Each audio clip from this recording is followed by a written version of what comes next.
Hello, everyone, and welcome to the broadcast.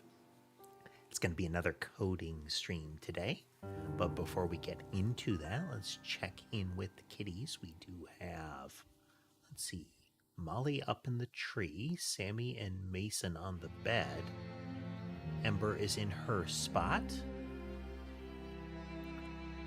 and then immediately leaving her spot. Wants to toast in a different location.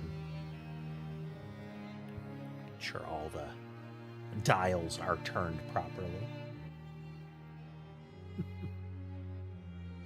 But yeah, coding stream today. Been a delay in getting that going because I've been trying to puzzle out how I want to do walls. I think I've got a pattern for rendering the floor and then setting up how the walls will look. There is still some additional that has to be plotted out.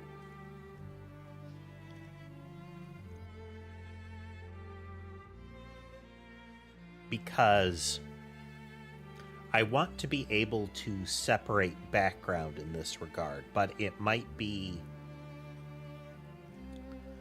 We may still be able to accommodate this without too much difficulty.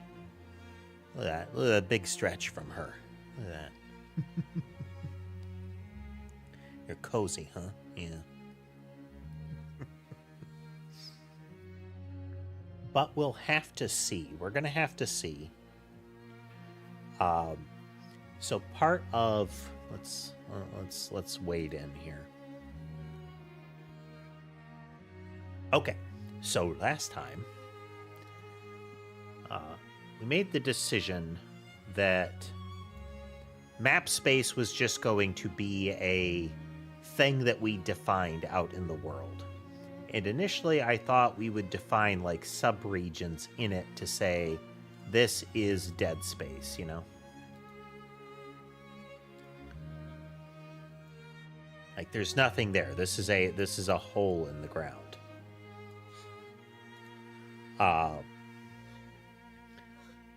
But that would necessitate that we create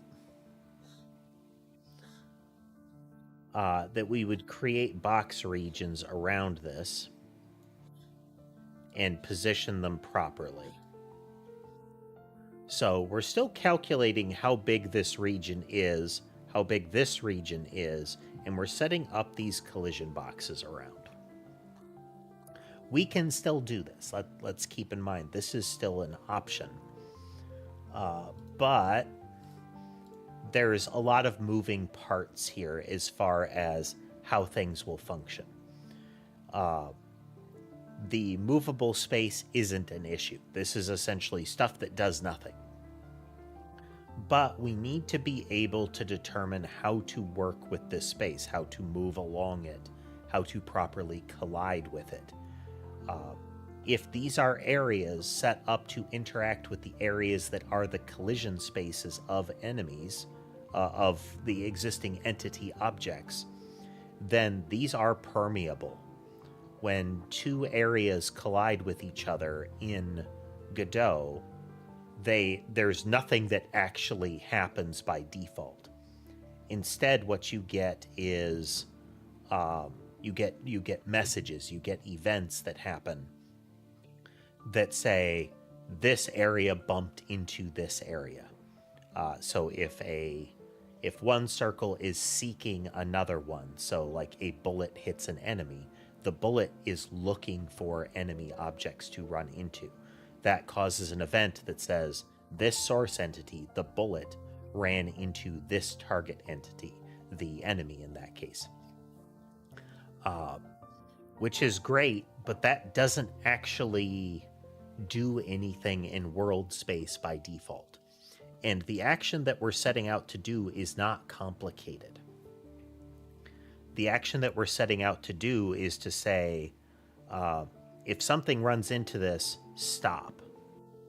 Or, bounce off, depending on the type of object. But I don't want to have to reinvent the wheel here. I don't want to have, well, this collision is with a wall type object, and because it's a wall type object, I need to calculate where to move the collision space over so that it is no longer in the wall, no matter how far into the wall it got in the last physics tick. That's not great. So we have to figure out something else. There are other nuances to the solution that I'm thinking of, so let's look into that.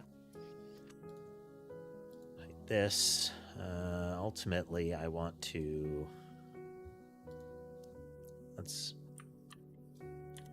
purge that, and we're going to put this back in this way. We create a box.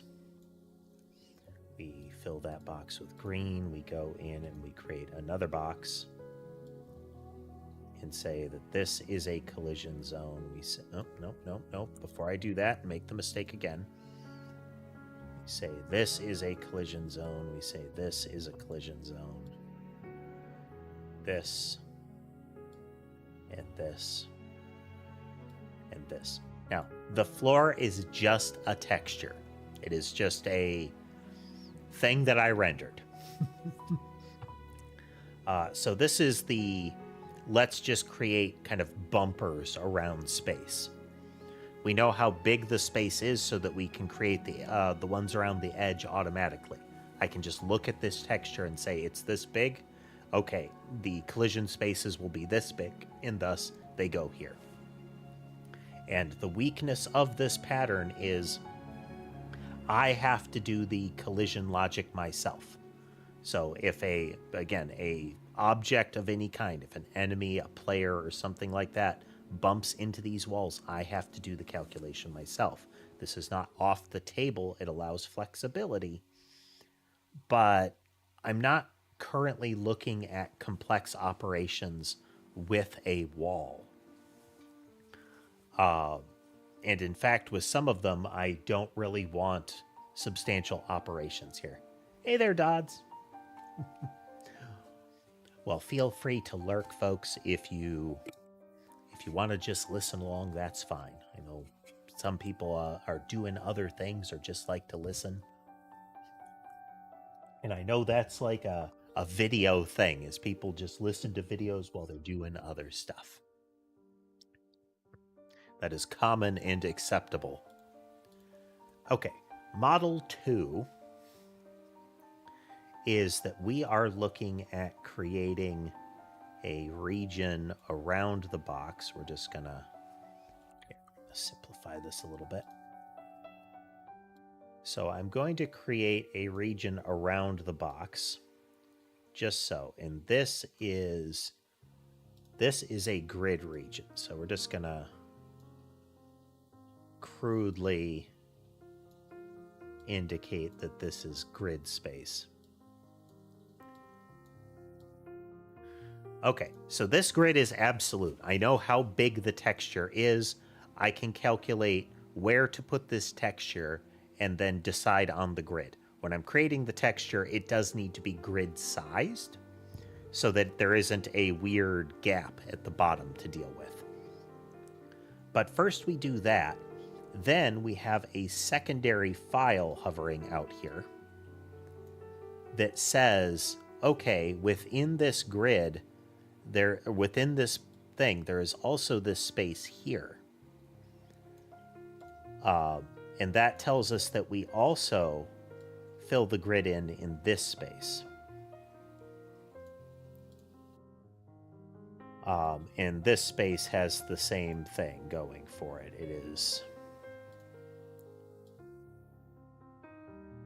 It is grid 2. And the whole purpose of this grid is to, let's do some little marker lines here.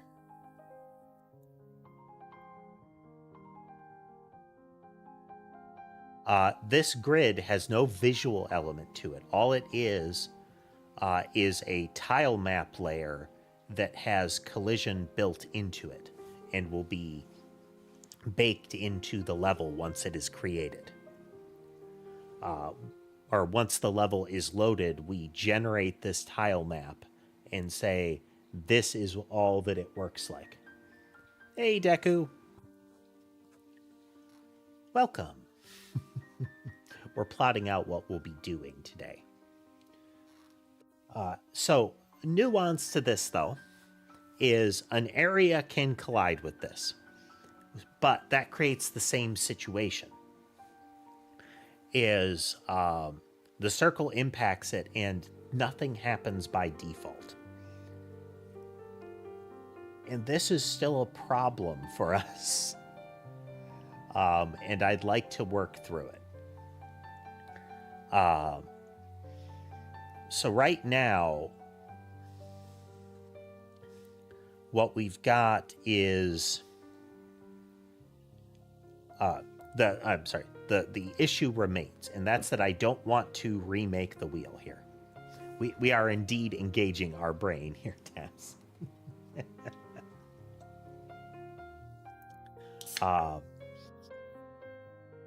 Again, we can recreate the wheel if we have to. But I don't want to, so we're potentially making things a little more complicated instead of simplifying them.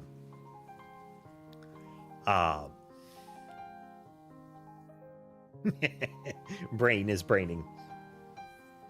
So one of the elements is that area 2Ds have that soft collision detection. Think of an area as just you tape out a shape on the floor, and the area just tells you, did something enter or leave it? That's it. That's all that it cares about.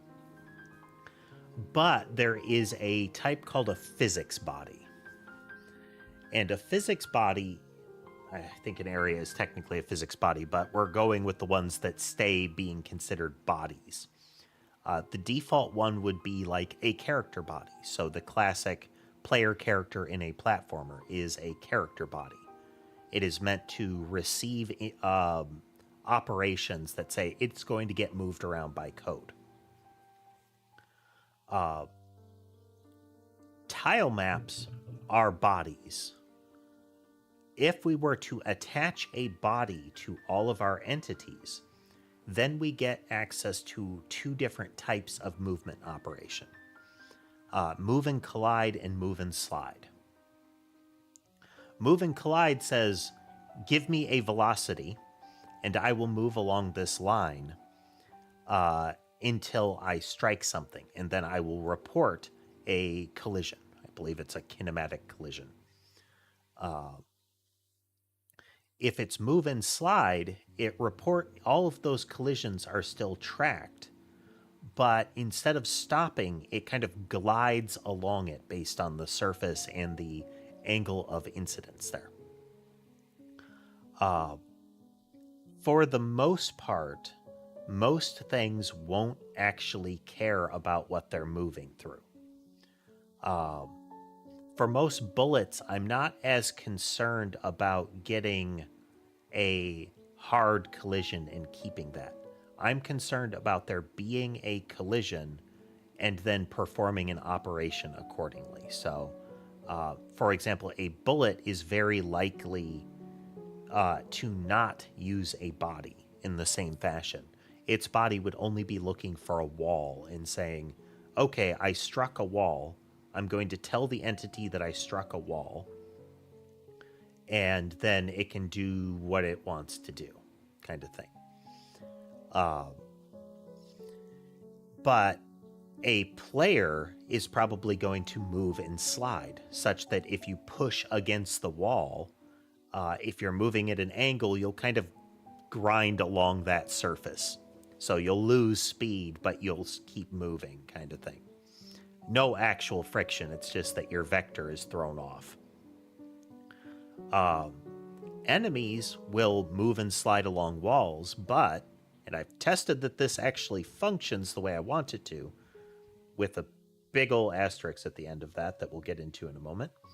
But if you tell enemies to move and slide against each other, so an enemy's move and slide includes enemies and walls, then as they're moving about, they will bump into each other. And that creates the sort of vampire survivors. Nothing, all the enemies are not overlapped.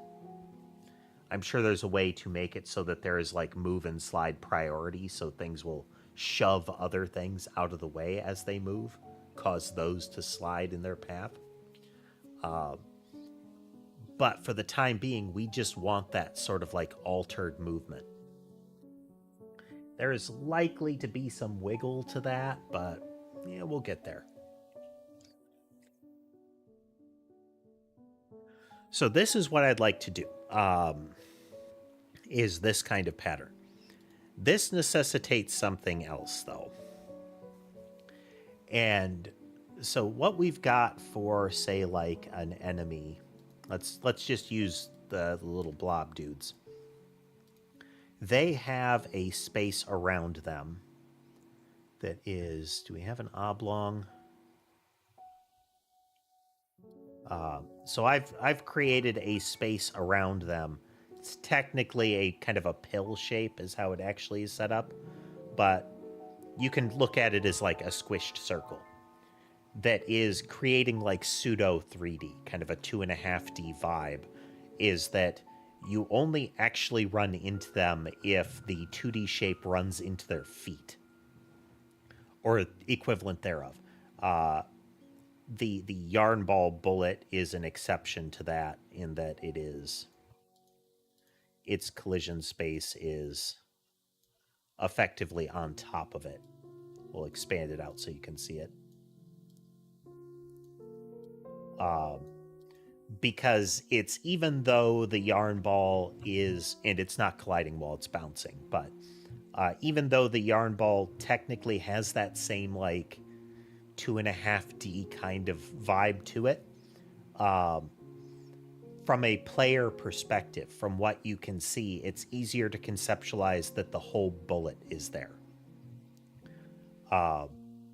It will be tricky with big targets if I incorporate them, but I can solve that by making the pill taller and having a different like sprite offset to that. You know, if I have like a big enemy like that, there's nothing stopping me from using a big rectangle under it, even though, you know, the feet of the thing are down here like this, you know.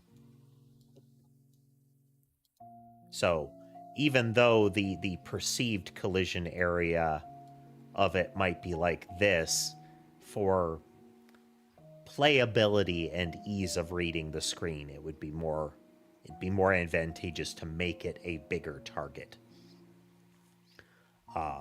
It's also just easier to set them up that way. But anyway, let's grab you, delete that. Anyway, so this is an area 2D. So it's just, if this circle touches another circle of the right type, so an enemy circle touches the player, the enemy is informed you ran into something, and then its behaviors kick in. It starts doing things like, hey, I will send damage at this target kind of thing. We may end up having to add some nuance to that because of some of the behaviors, but for the time being, it's just if you run into something, you collided with a thing message happens, and if that entity cares about how that operates based on its behaviors, it will react accordingly. So if the blob touches the player, and I have that actually turned on, you know, the player, the blobs need to actually inflict damage. They currently don't. But if the blob touches the player, by default, it would have a behavior built in that says inflict damage on the target that you strike. Correspondingly, the recipient, the player in that case, has behaviors that say, if I get that strike message, this is how I handle it. Health is what handles damage messages. Whole other thing, but that's kind of the collision in a nutshell. What I'm proposing is adding another thingy in here. Let's see if I can render it properly. We're going to add another one in there, the yellow circle, probably a little smaller than the collision circle, maybe just by a pixel. But what its purpose is to hit, or is to run into other bodies. So, like, let's say with the player again, we're going to take, we have the player's circle here, and then the player has a body within that as well. And let's throw our walls out here. So, right. So I have a body collision surface here. The blob is looking at these two things and saying, I can bump into these. This is, again, why the body is a little smaller. Is the blob says, I can bump into the player, but I shouldn't overlap the player. This is going to help increase, like, screen readability. So it can still be as close to the player as it can get, because that collision space will be slightly bigger than the body. But it can't overlap it, and neither of them can move through this space. But then we take, like, a bullet here, and the bullet has its collision space, but it has a different type of body inside of it. And the green body follows the same rules. There wouldn't actually be two walls. But the green body doesn't care that that by default, it doesn't care that it runs into a yellow body. So it's going to pass right through the player until it reaches a wall. The area logic is still going to be kicking in. There should be 3 different colors instead of red there. But the red one doesn't care about hitting the player. It cares about hitting the ball. Or the blob. But if it hits a wall, the interior physics body, the green circle, cares about that and is going to cause an effect. So, in theory,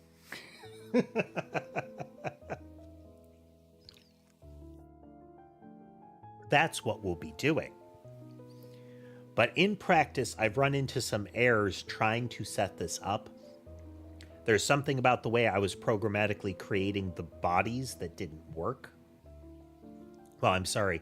It worked, but it was super duper laggy. The second thing is the way that I am going about doing fixed length physics ticks is interfering. I don't have to do fixed length physics ticks. I can just constrain them to a particular number. But I kind of like the pattern that we had because it means that the engine isn't trying to scramble to make more physics ticks that have longer deltas than I want. I don't want the simulation to, like, get lurchy as the system slows down. That is a huge error surface if the world ticks expand. So, you know, let's say I'm operating at 60 frames a second, there's going to be a lot of nuance in how fast that circle moves, how little it moves per unit time. So those collisions are going to be very tight. There'll just be a tiny bit of overlap before we detect a collision. But if I'm moving very, very fast, then it's possible that these red circles could pass right through each other. And since they end in a point where they're not overlapping, that collision didn't happen. Similarly, a body collision can still run into problems with that because it stops short, or it sorry, it stops and subsequent movement is not properly accounted for. So if previously it would move and slide off of the target, it might slide way further instead of correcting its position. So the blob moves towards the player, and because the delta is very large, it blows right past the player. Its movement says go this way, and as a result, it's saying, okay, I'm going to go this way. I'm going to just fly forward, glance off, and keep going. And then it has to kind of U-turn back around. Whereas if the delta steps were small, it hits that collision and is now adjusting its movement very little, if not at all. There will be jitter because it will be constantly trying to put its center right on top of the player, but that's okay. We just don't want it to like speed through. Bullets are another thing, is we don't want it to leap through. Hey there, Sky Bro, welcome. I am crudely diagramming what we'll be working on shortly. So the problem that I'm looking at is not fully functional. Bullets are weird for it, but is not fully a functional problem so much as it is a code problem. So there's some sort of error that happens when I try to do this. I have reverted that code so that we can,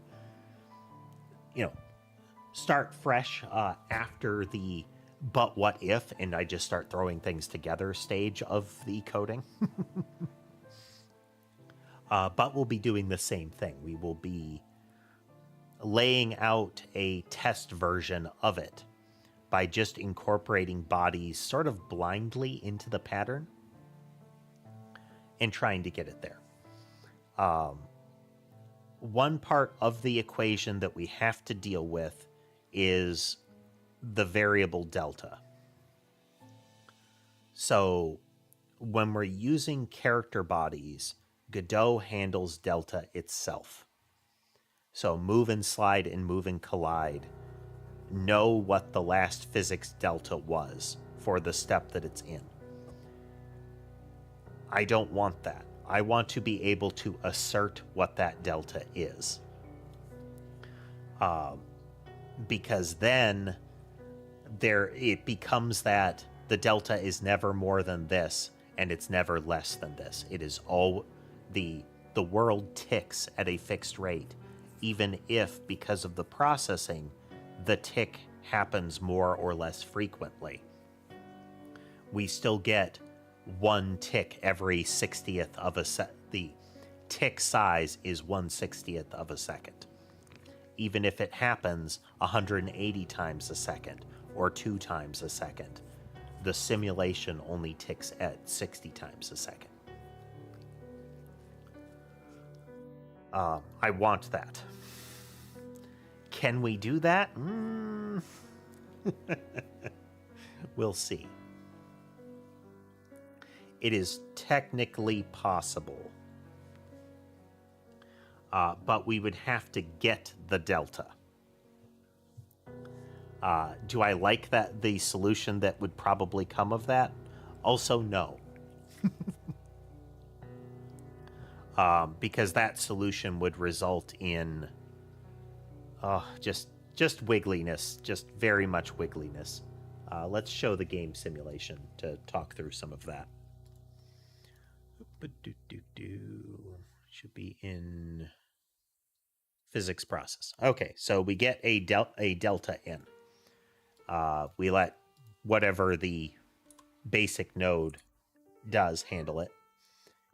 If the simulation is not paused, we are going to build up the delta. If we have achieved our fixed rates, currently we are okay with it being less than, and we're okay with catch up to it. So if there is a leftover to the tick rate, we will keep it as it moves along. So if the ticks are very long, then we're still going to have 1 tick per frame that is available. I ultimately want to change that because I don't want to have an unbounded float sitting around, constantly accumulating. Quit touching the microphone, baby. Yeah, I know. Yeah, I know. Yeah. Ember was sitting on my shoulder, pawing at the mic.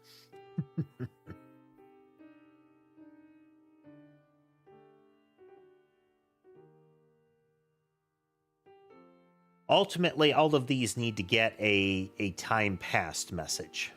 I do want to get that. And I also want time passed to have what the actual time passed was and what we're operating at. I could hard code that in, and instead of fixed tick rate, I pass delta in. But I don't know if I want to change so much of the code to say that this is the delta. So what I'll probably do is say this is the delta to use, and then the second one property will be this is the actual delta that is happening.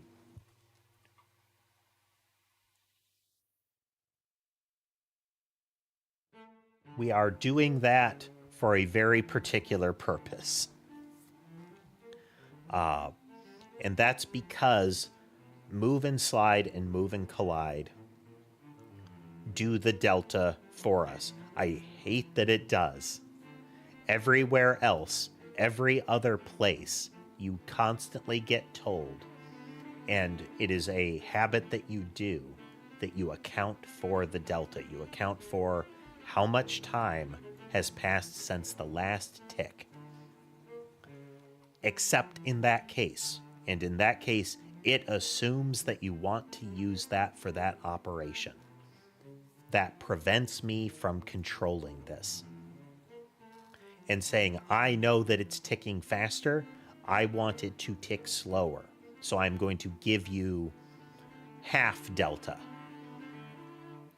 I'm going to give you twice delta or something like that.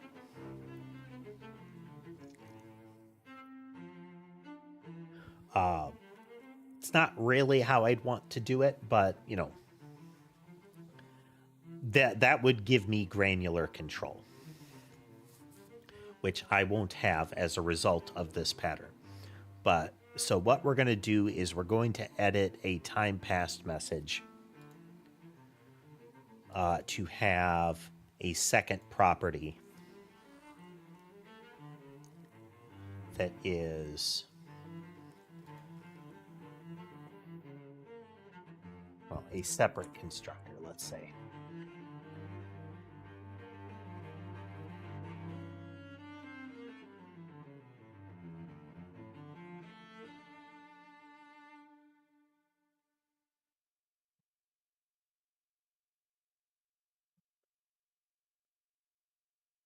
It is a message, so we're just going to call base.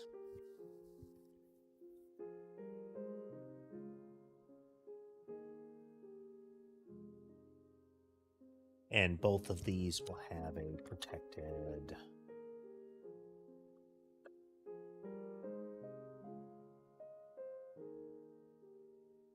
which has that.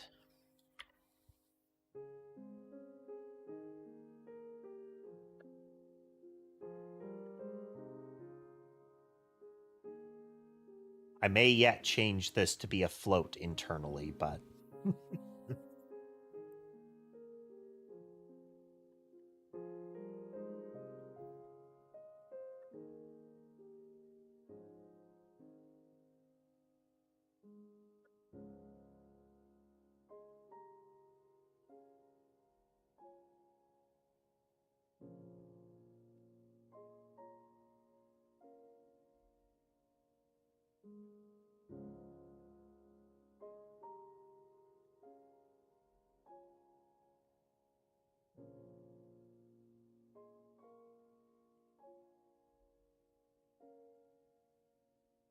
come on now. Stop being helpful.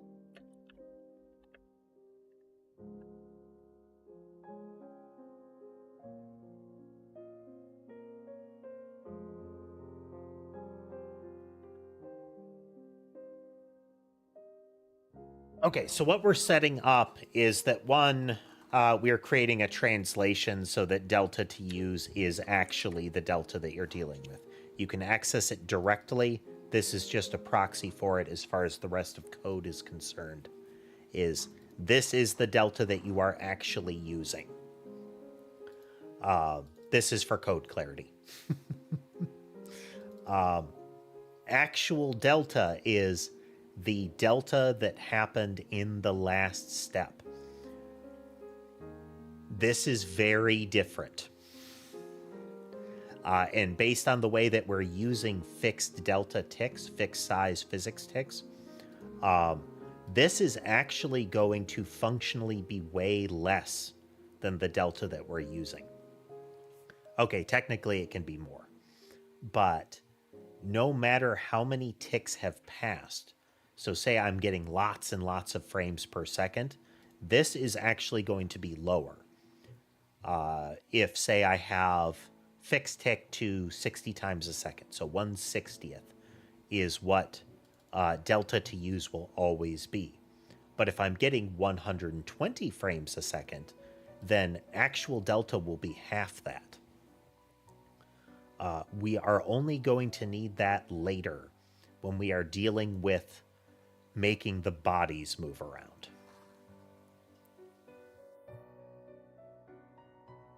And it's going to be kind of wonky. But we'll get there.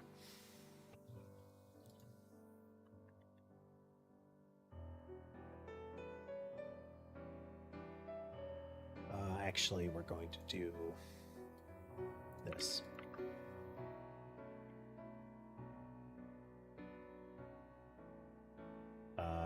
No. What?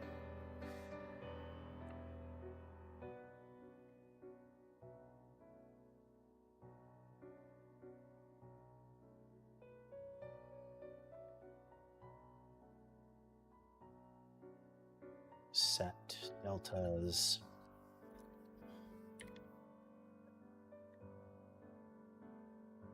Fail-safe logic here for now.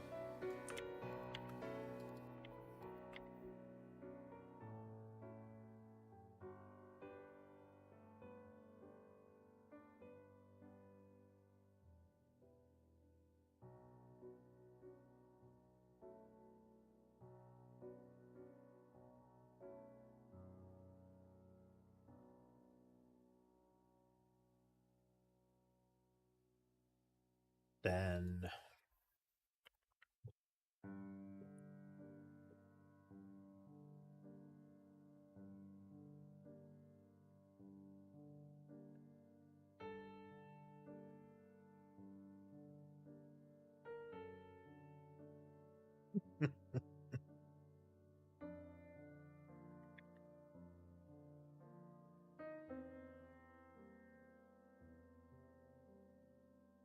there we go.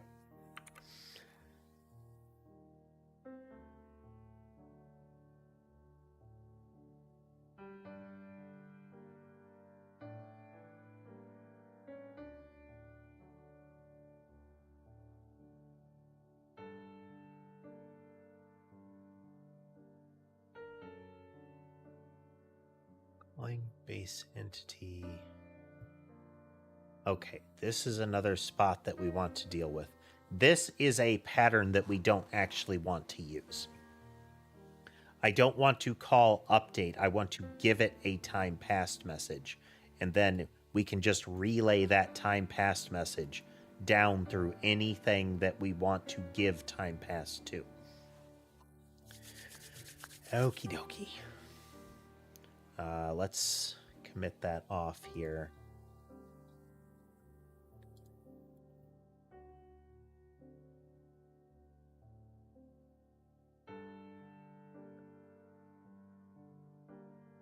Just get that out of the way real quick.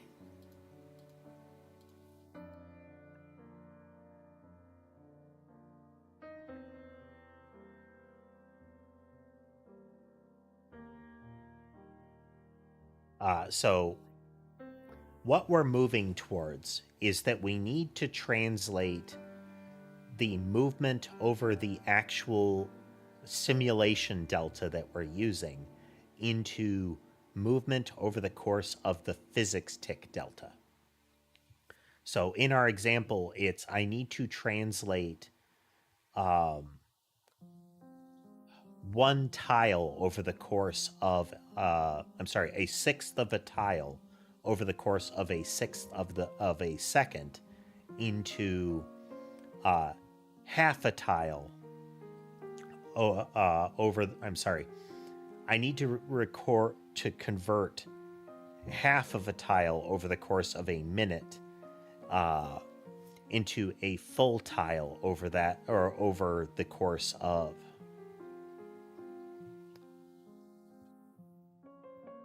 I need to double the amount of movement that is happening, because if I let the physics body movement have its way, it will use the real delta that was passed in to the physics process. And that real delta is noticeably smaller, is very likely to be smaller or bigger. So I need to create the vector I want it to use. So if the number is the velocity that I'm going to pass in is adjusted for the fixed tick delta. So I am going to undo that. I'm going to divide by that fixed tick. Then I am going to multiply it by the actual delta. And that, I'm going to divide it out. And that is going to get me the full velocity over that period of time that I would have to say, over the course of a full second, this is how far I would move. But we're not moving at a full second. I then need to translate that into whatever the tick rate of the other is in order to cover the same amount of distance in that. So there will be math involved, and I'll have to stop and think about that math because I'm kind of stumbling trying to articulate it outright here. Let's get our entity manager, and we have update. We are going to add a handle message, which should have the same formatting as the others. We have started that transition with a couple of these things, but entity manager, player state, inventory, and camera still use the old pattern of I relay the delta to them and they do what they want with it. Setting up time passed, this is making it consistent across all of them that you are getting a delta and you are processing it knowing that time has passed.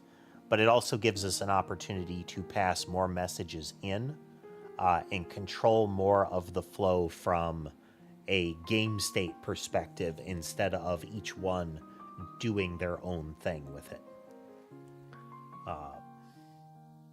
Derailing somewhat, but when we do a whole sequence here, we are cleaning up our entities, we're doing our time passed, but we have also things like end step that happen in here. So we have the game calling end step. So we call update, we call end step. Having each one of these have that same sort of pattern of you just got an end step message. I think Entity Manager actually has a good example of what I'm talking about here. So I call end step, I'm passing an end step message in. That's what end step does. I could just have the game have a pattern of, for each of these services, here is time passed. Okay, we're done with time passed. Here is end step. Wrap up what you're doing. A nice, consistent pattern. Can they do whatever they want with that and within themselves potentially propagate more messages? Yes, but consistency. We'll get there. We'll get there. So in game state, I have world state has a handle message. Let's go there and just nab that. And we go into our entity manager.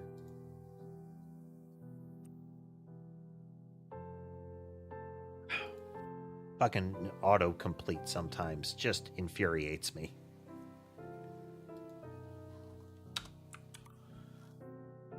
Okay, so what the entity manager actually does with this then is up to the base entity manager.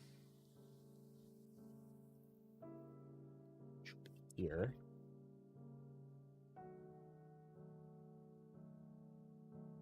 Override.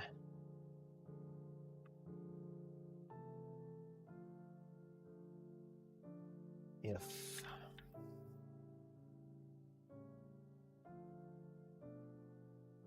message is time past message, time past message,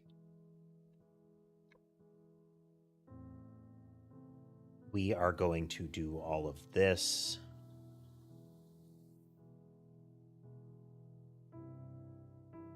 It exists in entity manager and is called. So there is one place this gets called. We can just pass all of this along here.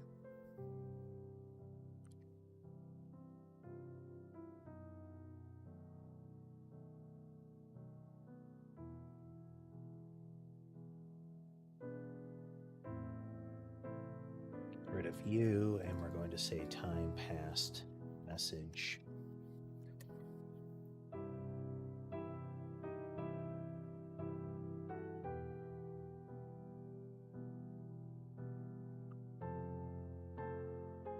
Time past message, past message.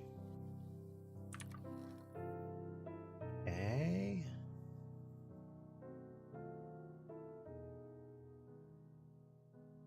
Yes. Saves us this step. So now the game is the one that controls that in a single spot.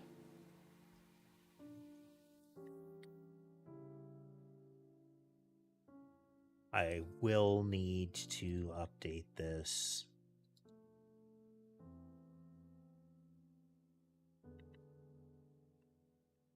Message reply is equal to this.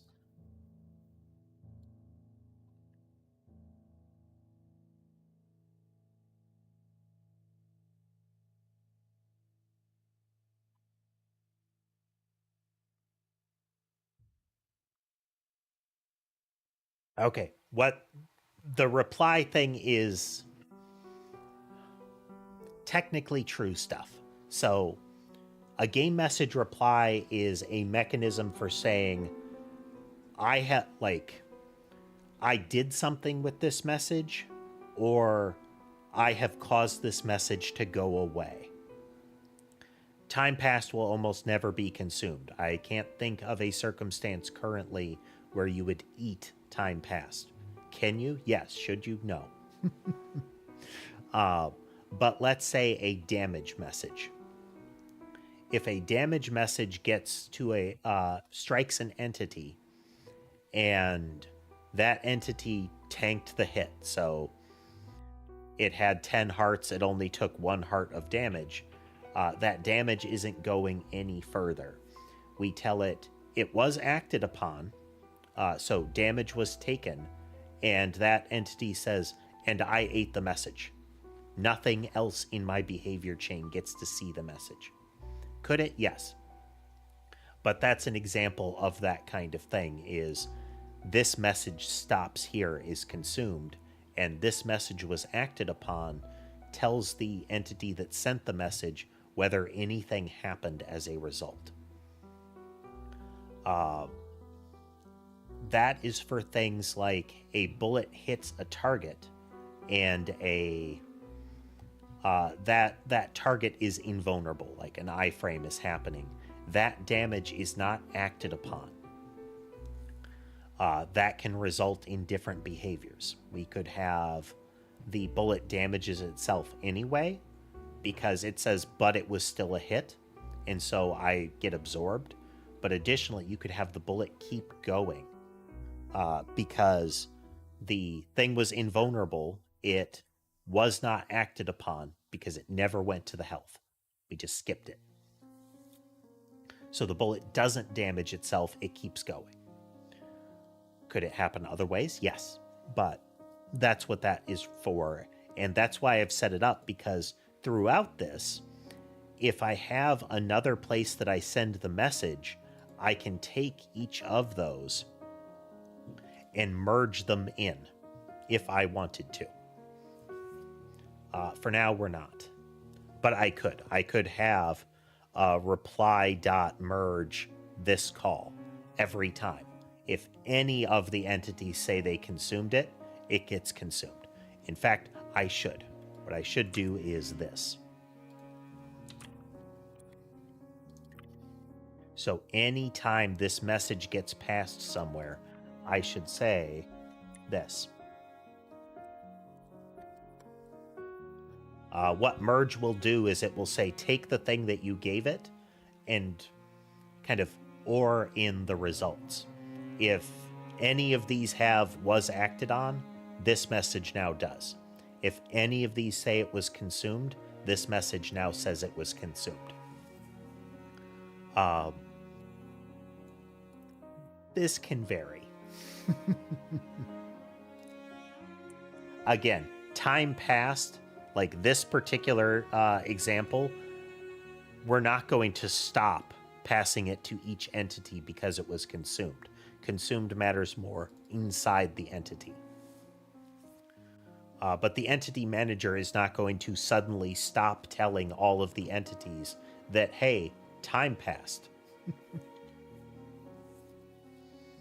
In the middle of telling them that time passed. Anywho, we can now take update here and we can just purge you. And then we go over to game. We need to go into entity manager and purge update as well. And we go over into game, and update should not be happy.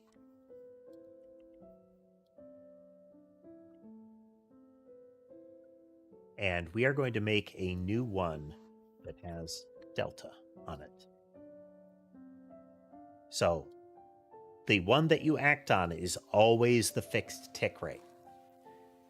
This is the one that Godot might force us to use.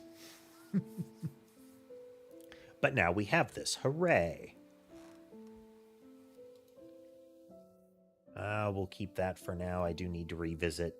Screen size should not be in entity manager. It should be in like the fixed resource or something like that. We should get that from somewhere else.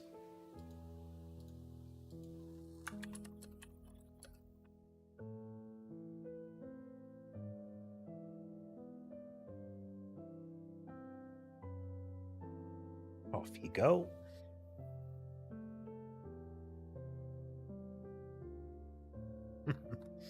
You can see one of my test steps here. I was stress testing it, so I said exactly once spawn 1,600 things at once. Both for enjoyment and for research. I was playing Vampire Survivors recently, and I wanted to see, hey, how many small enemies can fit on the screen at once in this game? Because a full screen, barring particular edge cases, in Vampire Survivors doesn't cause any noticeable lag.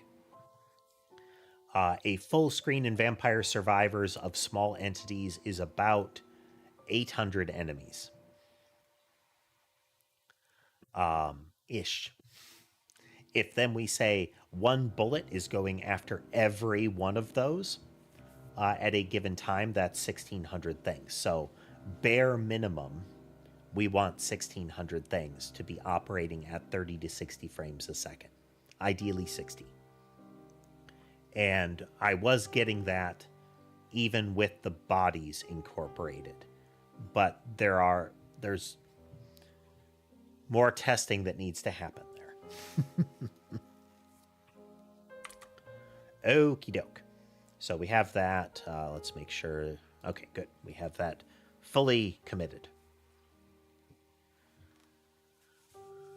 Hey, Lavinia. New to the streams. Are we making Vampire Survivors type game? Yes, we are. As is tradition, one of these days I will get a better demo reel put on my channel so I can point to this, but you can see that we have some issues going on right now. I broke something. The tick rate is going wrong. I'm actually pretty sure. Fix tick rate delta. Let me just. It's returning delta to use.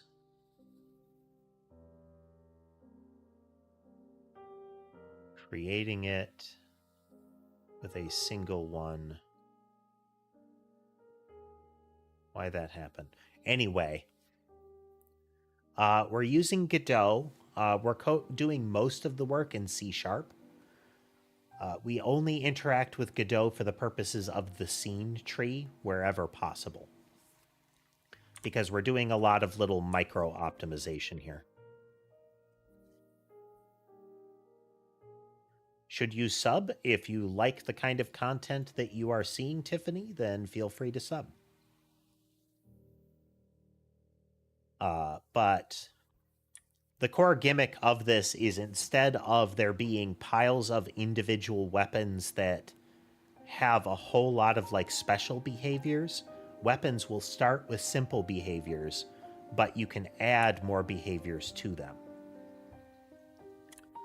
So in this case, instead of once per second, we're doing a 3 times per second burst, and then each of those will split into 3, and each will split into 3, and then it will move in a spiral pattern. So instead of moving in a straight line when they bounce, the yarn balls are whirling around me in a circle now. And I can just turn that off, and suddenly they're moving in straight lines again. Yes, exactly, Lavinia. Noida. Or Magicraft or Bioprototype or a bunch of other ones, but Noida is definitely where we're coming from on this.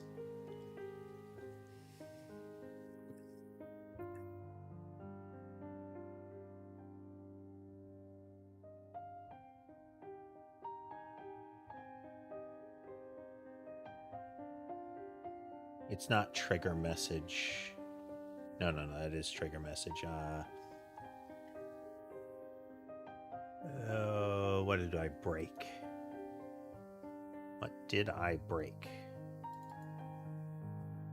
We get a time passed message and we pass it along to each entity.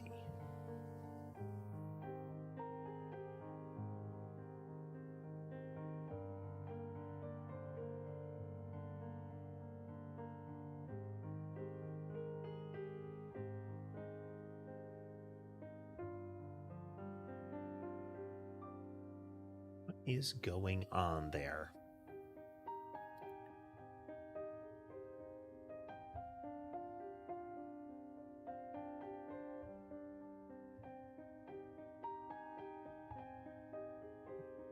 It gets like that, Lavinia. It gets like that.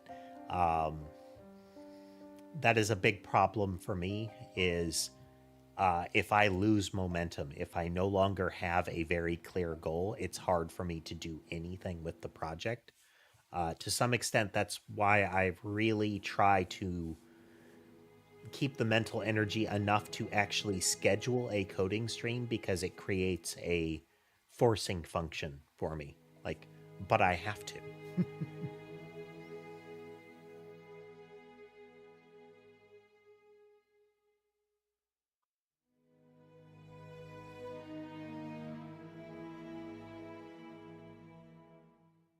Why is it ticking like that, though?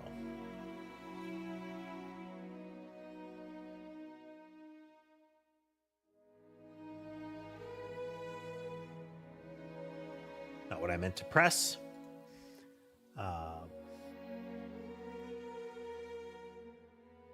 So we put fixed tick rate and then delta into it, but nothing is touching delta. Nothing is touching, quote, actual delta.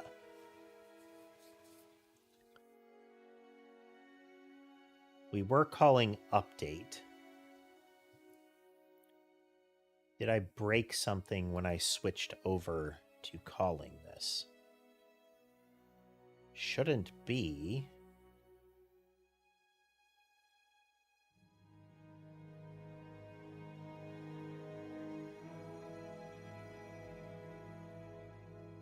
Because this is where we're calling into time passing.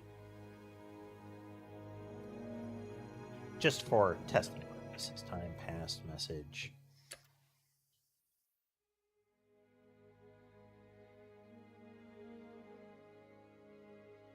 Past message. Time passed message.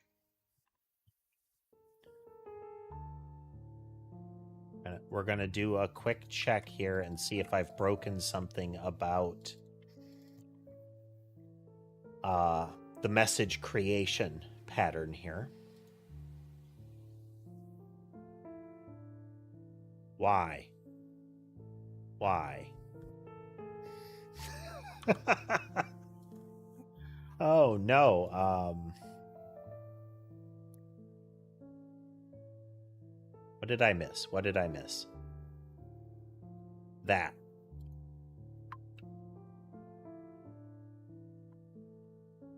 Make sure to use the exact same pattern.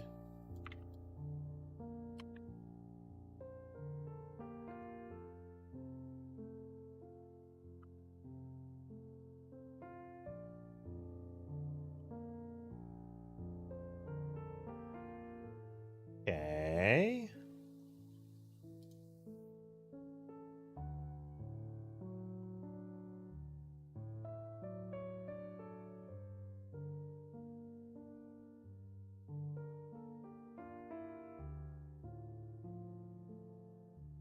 Okay. Okay. Nope. Nope.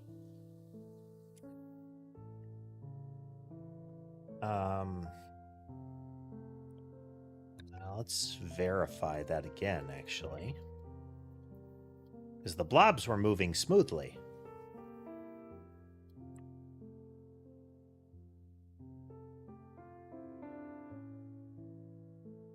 But why?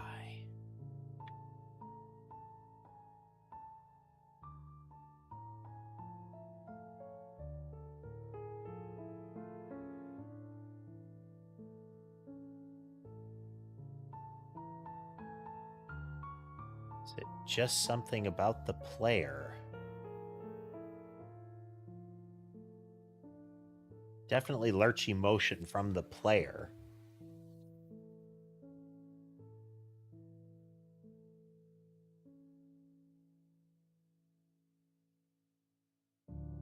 But this doesn't actually change it, which is good. Which is good.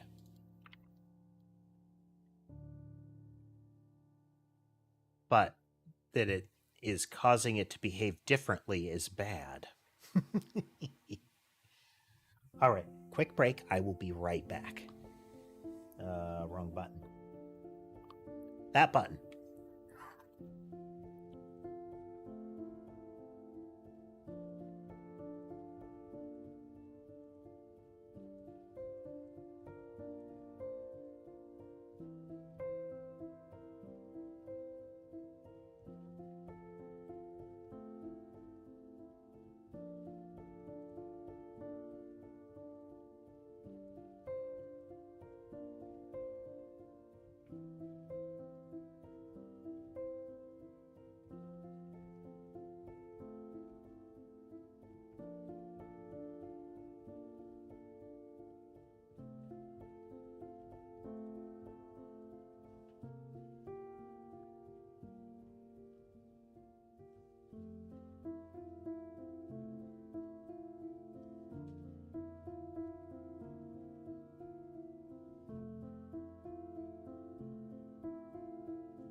Okay, we're back. Let's check in on the kitties, though.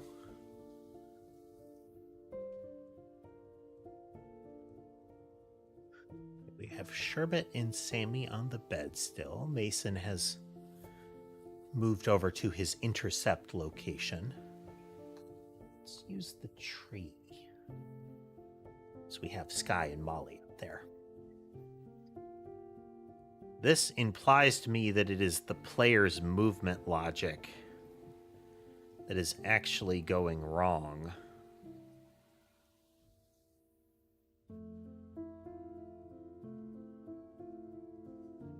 Lavinia, I have 6 cats.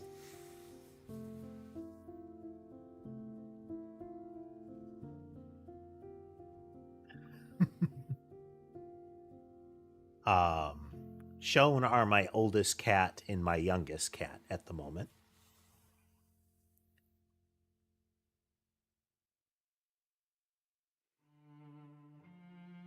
The big fluffy one in the back is Sky, and then the little kind of mottled one in the front is Molly. Movement. Behaviors. I'm sorry. Movement.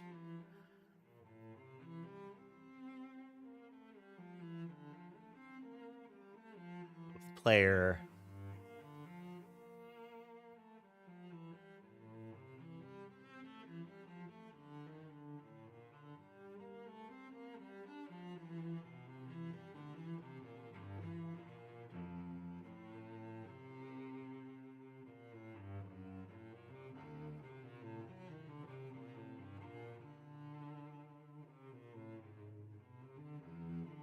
Why is the player moving stuttery now?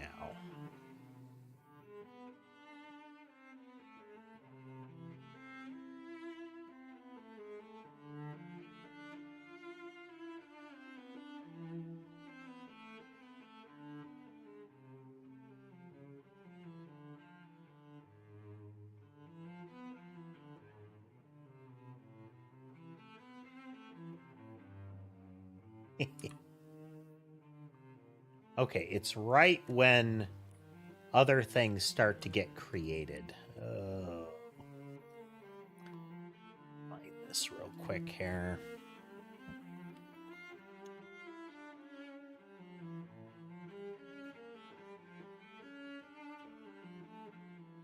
Disable the blobs here. We are going to...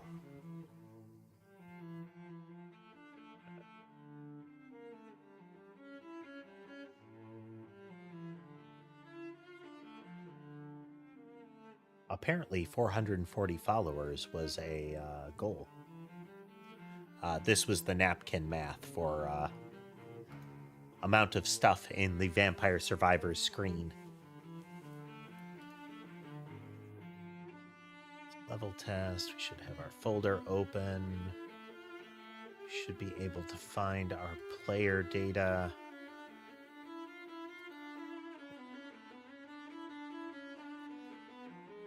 Arts.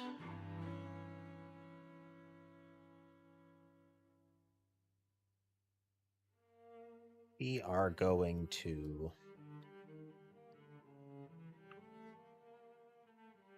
remove the explosion.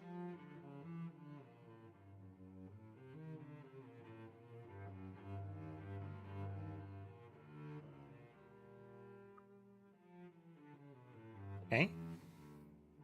We are doing that so that we minimize the number of variables that are in play here.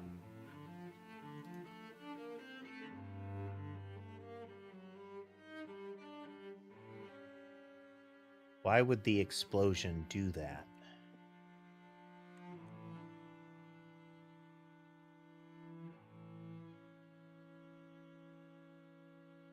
Explosions don't hit the player.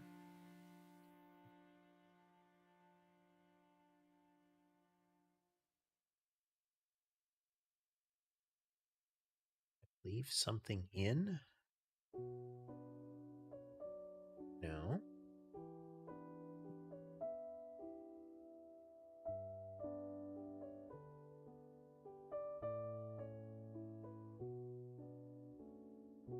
Okay, let's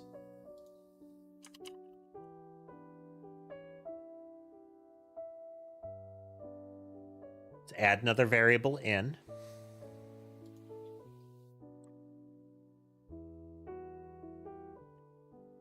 Oh, wow. Nope. Nope. What is going on?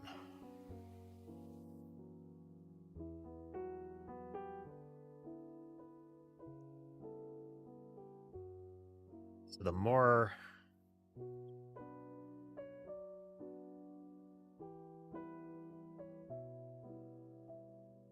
Why would it do that? So our goal today was working on walls, but as might be apparent, we are debugging something that shouldn't have changed at all.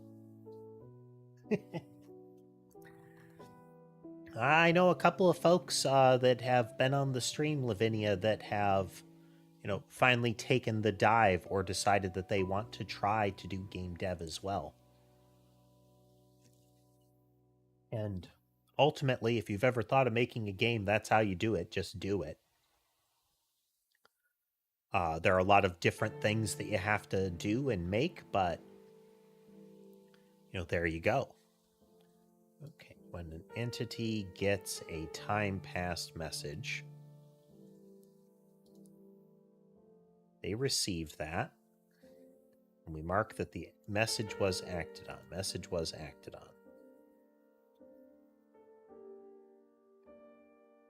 We merge it. Just want to make sure.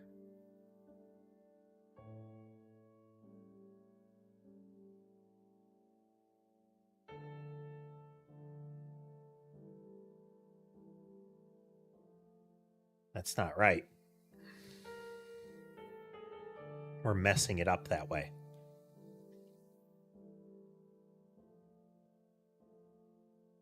Hey, Drew. Equal to was consumed. Or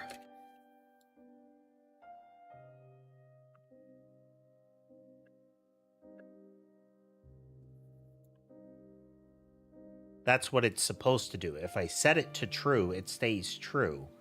But if at any point one of the other things that said it says it was consumed, then it should ripple up.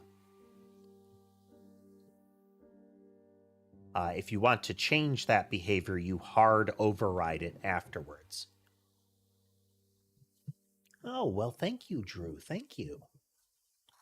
Welcome to channel membership. Or back to, as it were, but I think. Yeah. There we go. The alerts are still working.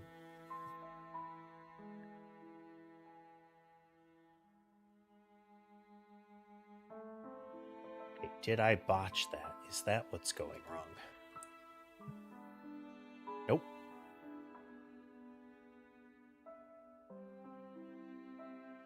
Why would this change? Why would this change?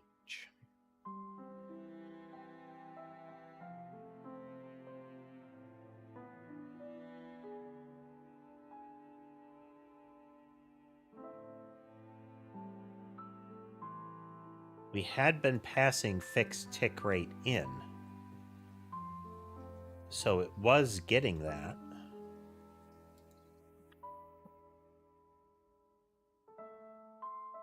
So before we got a delta in.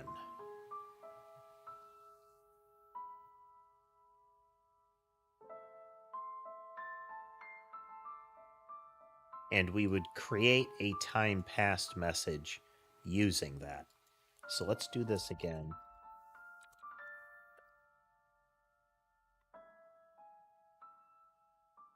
And we are going to say time passed message dot delta. And we're going to pass in test.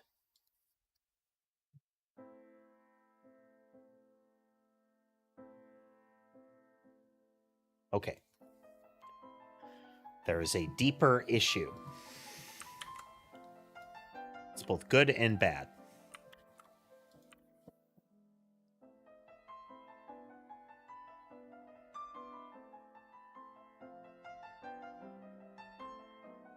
How is the fixed tick rate? Is that ever changing?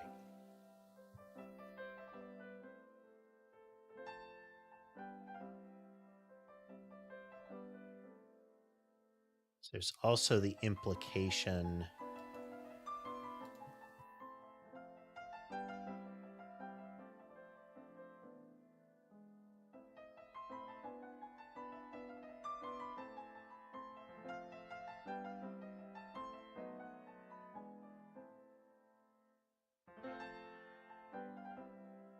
This is where we're actually processing it.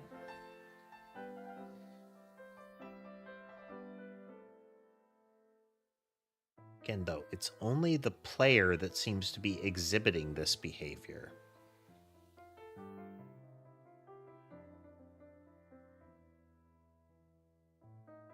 And if I remove that, do we get the little micro twitches again?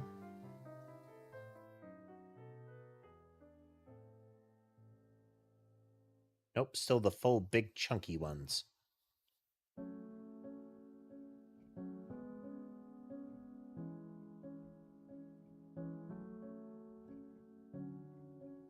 Okay, with the player moving, it's concealing the twitches.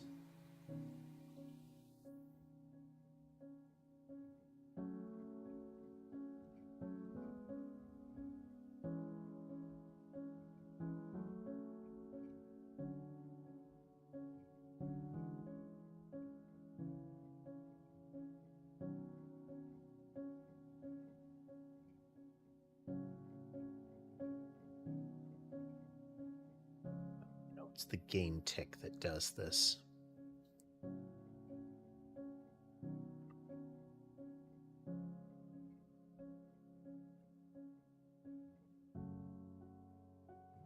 Okay, we're going to try to purge accumulated delta here.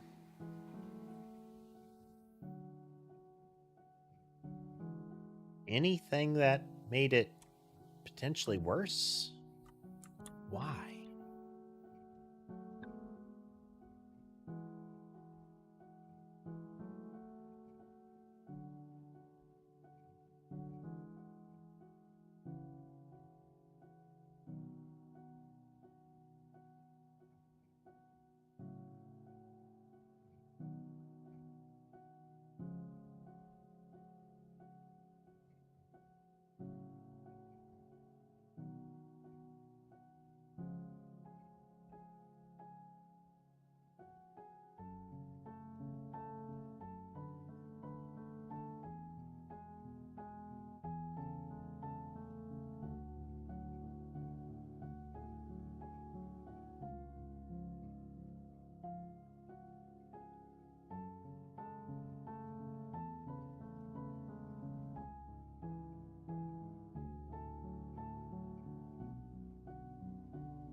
Actual delta is coming in as the fixed rate.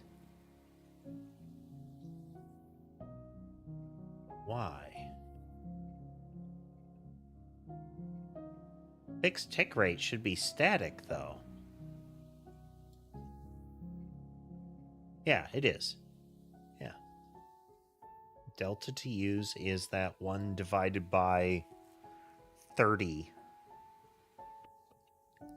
It's weird that it's all wonky rounded, though.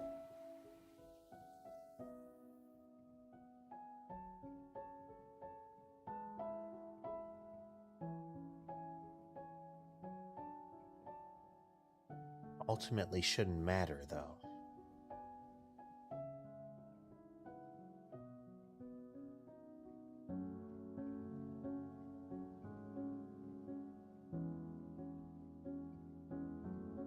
Nothing's changing the message.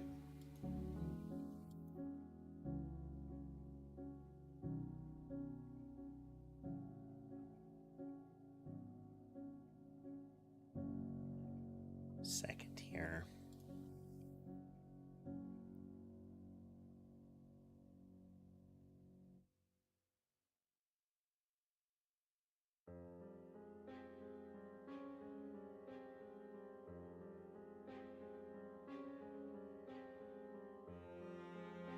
looking at the commit history here to spot where I might have broken something.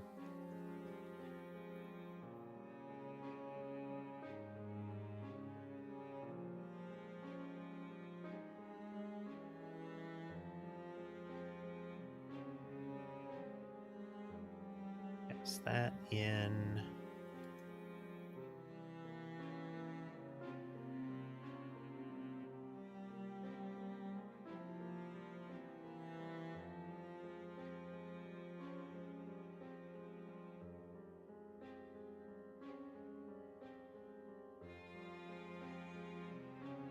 Previously, before I did that, it was what?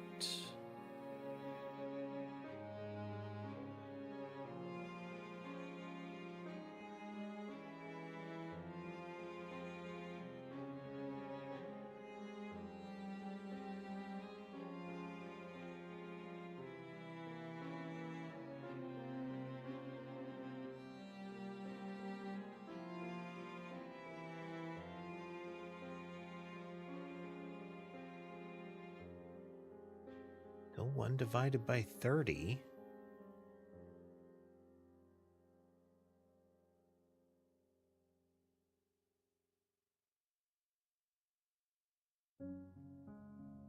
There.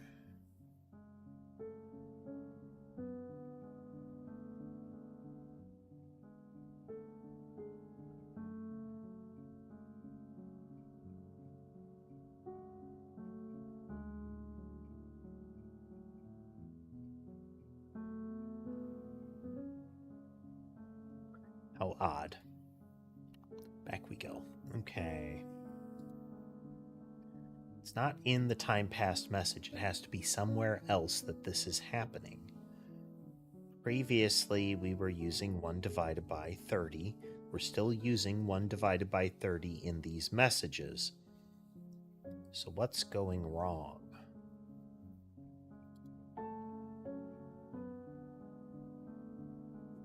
Why is it suddenly lurching?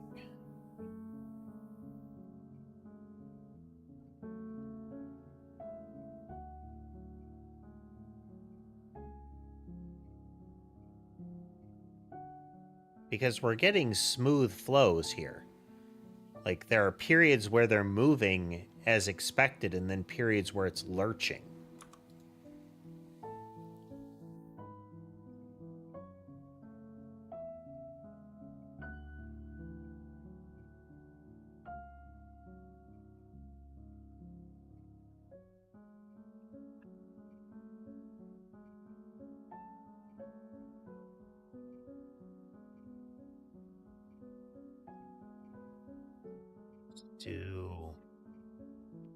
We'll eyeball it for a moment.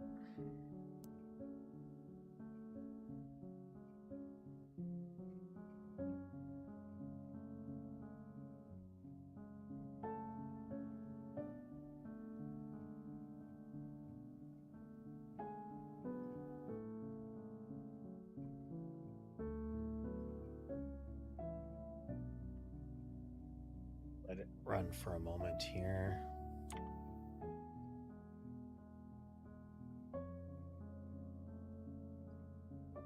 So there's a lurch happening, and it's confusing what it could be.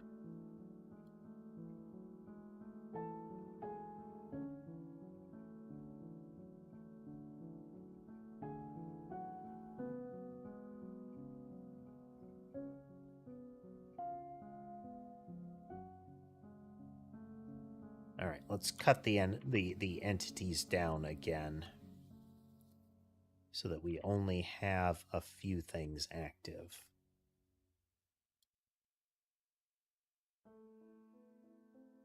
Every second, do nothing.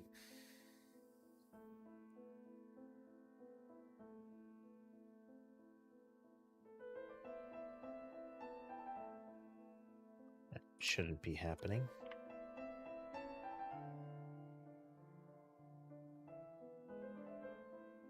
I think I've got a default in there.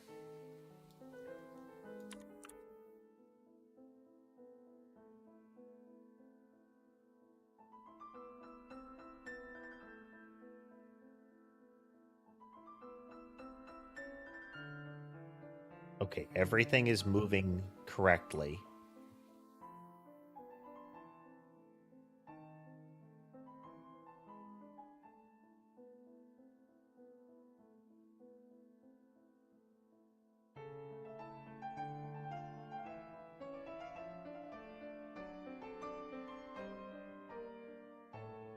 Then if we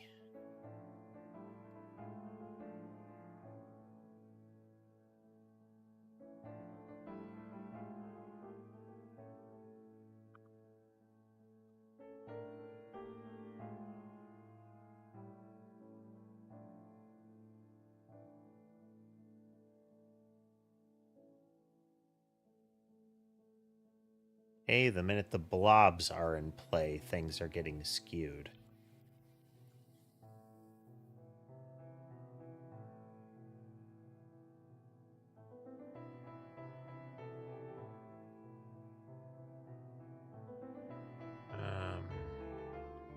What is unique to blobs? They have target player.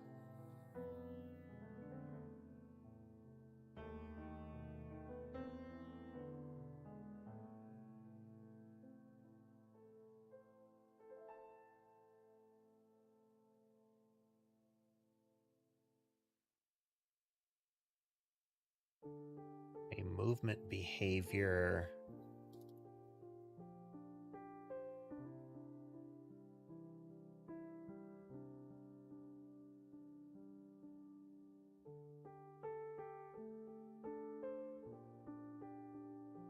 What's going on?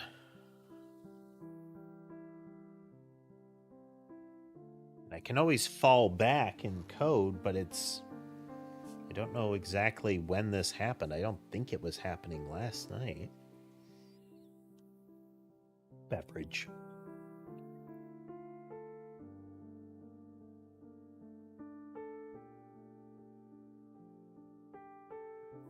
Okay, we're just going to negate updating targets here.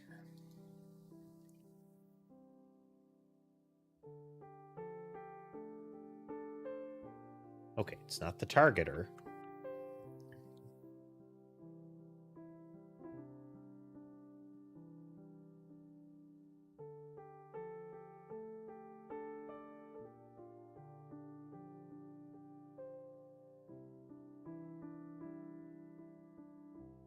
Is it that we're merging the reply?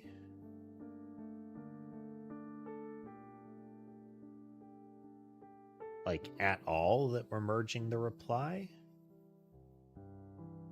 Let's make sure we reset everything that I'm tampering with. That we should keep.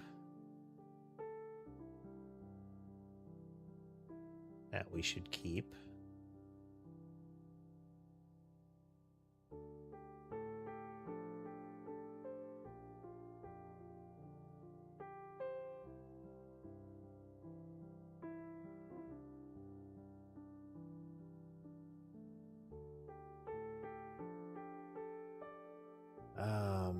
Okay, let's look at the base entity manager, and we're going to remove the merge call here.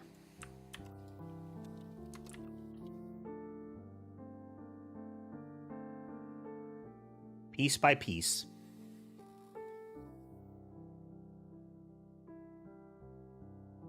Nope.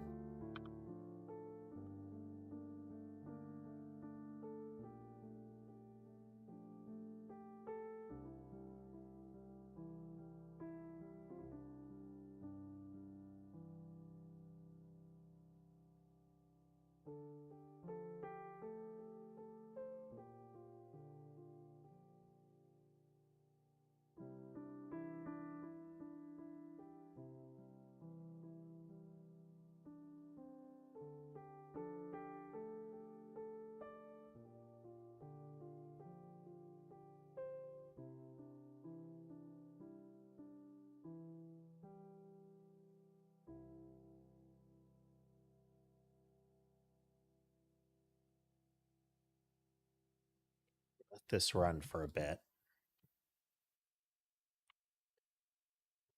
Pause.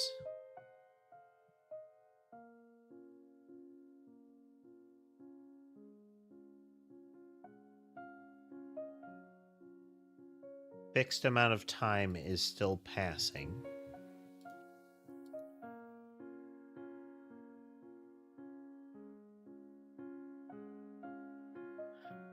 Let's look at it on the Godot side and see if we're generating errors or something.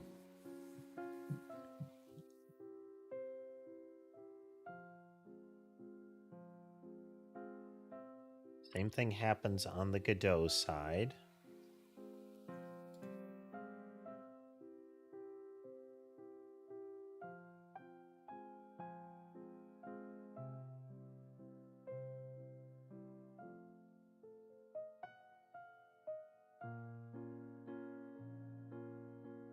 Not seeing any...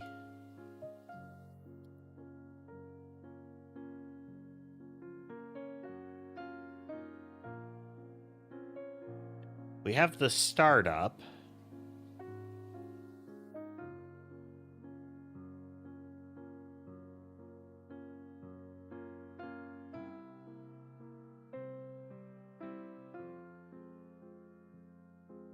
Right here, you can see what I was talking about as far as I don't want the delta to suddenly get very big. You can see that happening here. Every time it twitches, the slimes fly straight through the player and have to reconverge.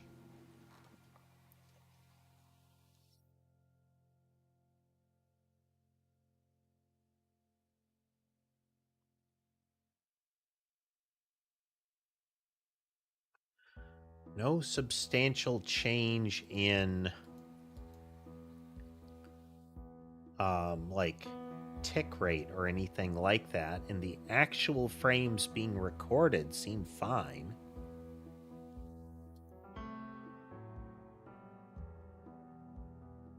It is every second. Every time the entity spawners would fire, like the world spawners would fire, we're getting a nasty lurch.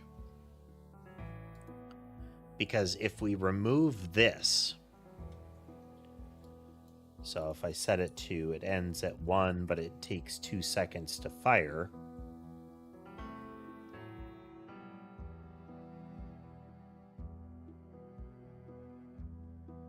It is every time the spawn ticked, we ran into a problem.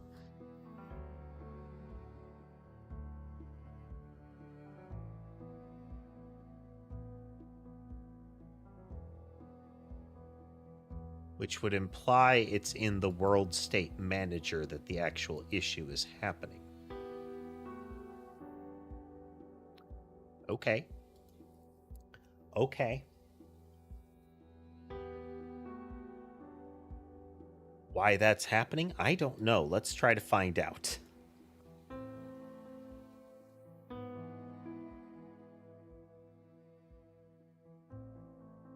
Which just relays it to level.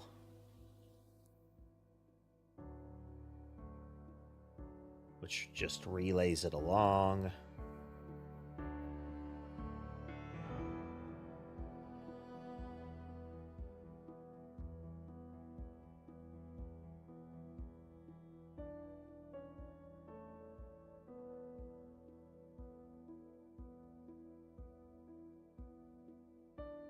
Okay, we'll start it and let it... Oh, wait. Need to make sure that these events happen. And we can actually restore this. The explosion being there will help remove some entities over time, and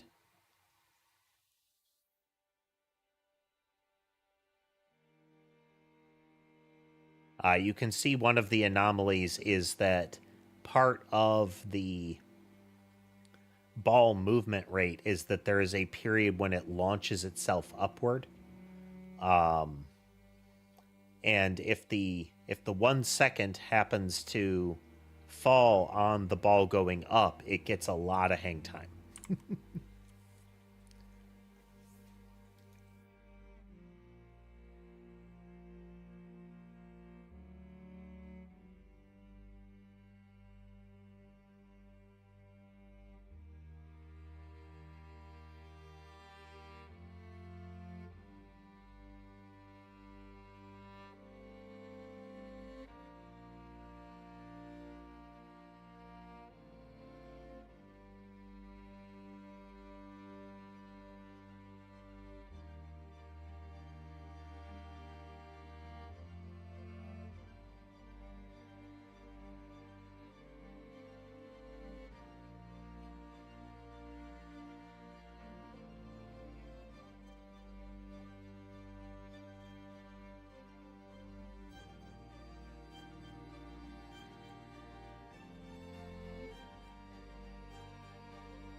Time past delta does still make sense.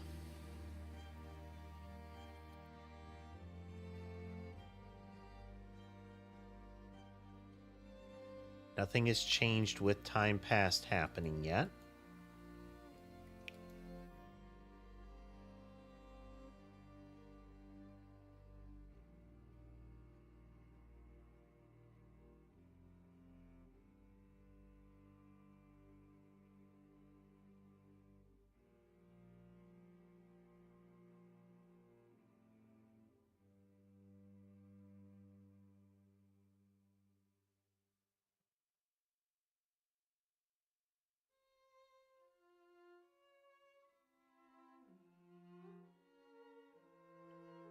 There is a point at which each time the world event is ticking and causing a spawn to occur, we're getting a really long jolt state.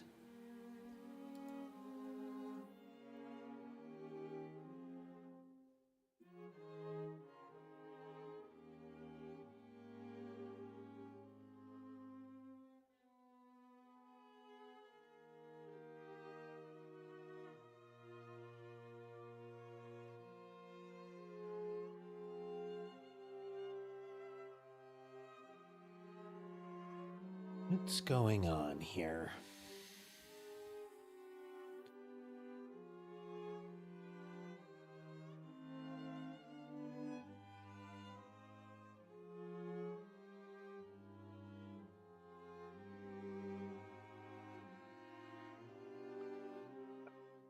Return reply.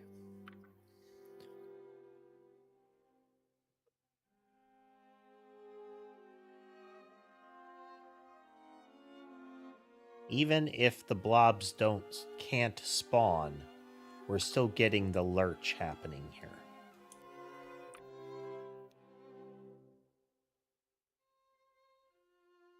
Okay.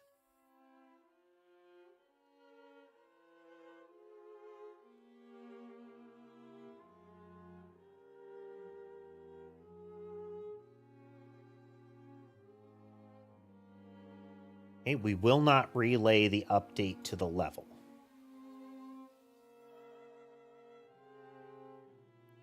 We're narrowing it down. So if the level doesn't receive the message, then we don't have our problem.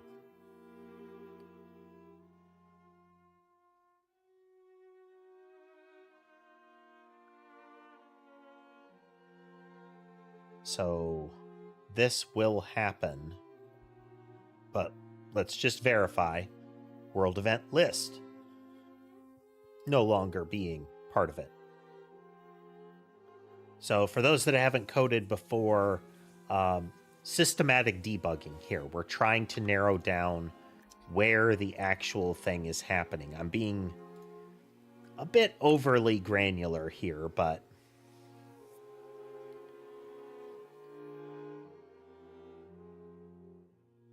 okay, we are never going to stop or end events.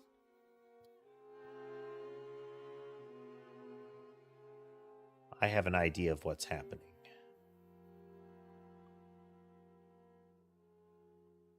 No. Reply is still coming in and being handled itself. Okay, it's not that. So then we are never going to have any of the events do anything.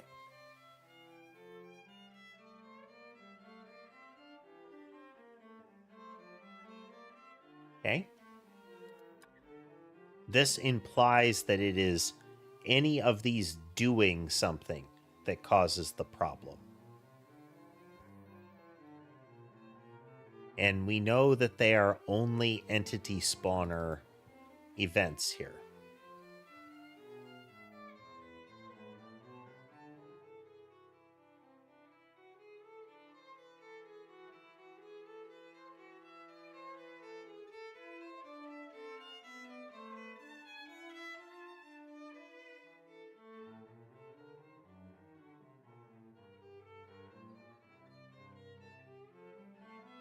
Doesn't seem right, though.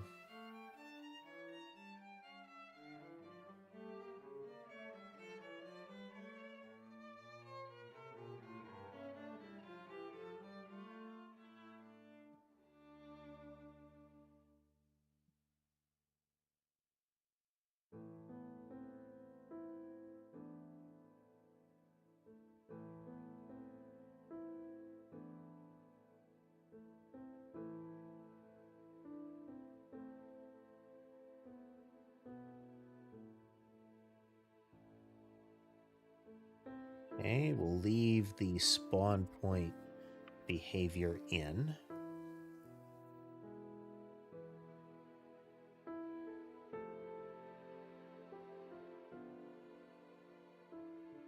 Is the spawn points then?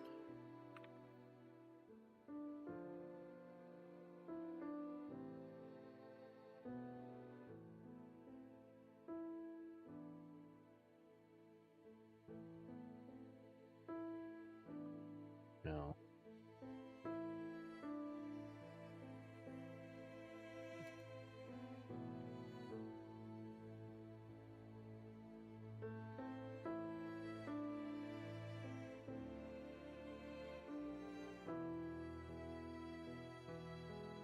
Just bail out of the method.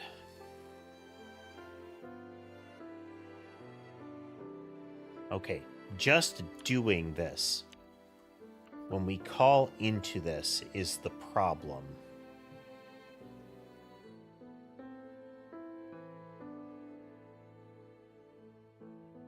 But why and how?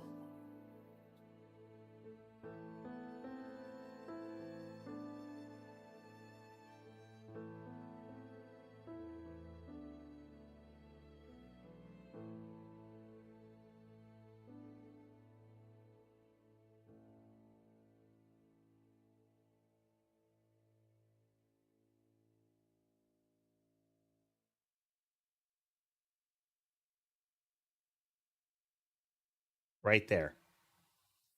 Why is it 2? How is it 2?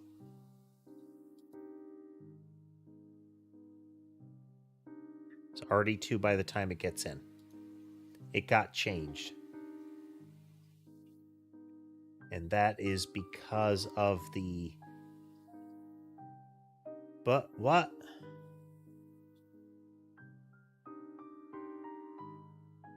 Why would I do? Why would I do that?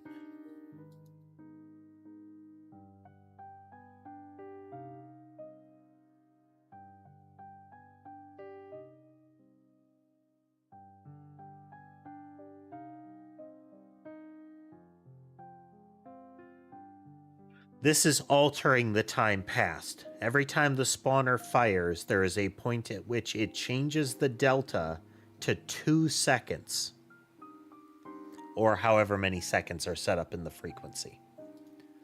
In this case, 2 seconds.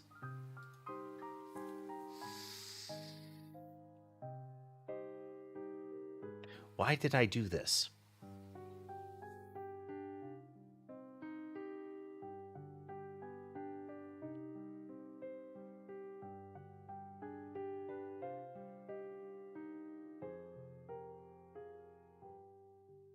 Well, I know what's going wrong is we are co-opting the object at this point.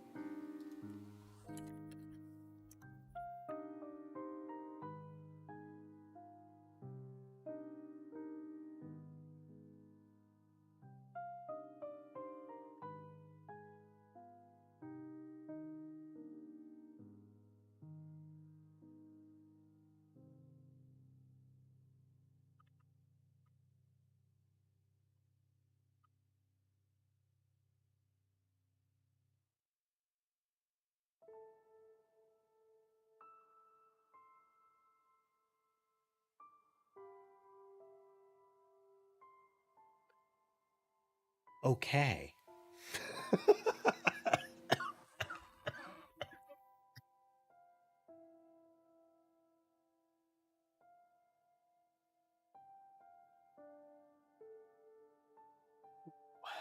Okay. Okay. So what was happening there is that by moving the update for the base entity manager over to, yeah, I only stop breathing to cough when I laugh too much, which is fun.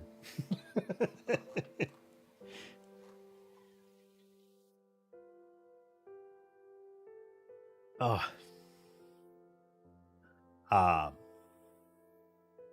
So I changed the base entity manager. Well, yes, I changed the base entity manager over to take the core time passed.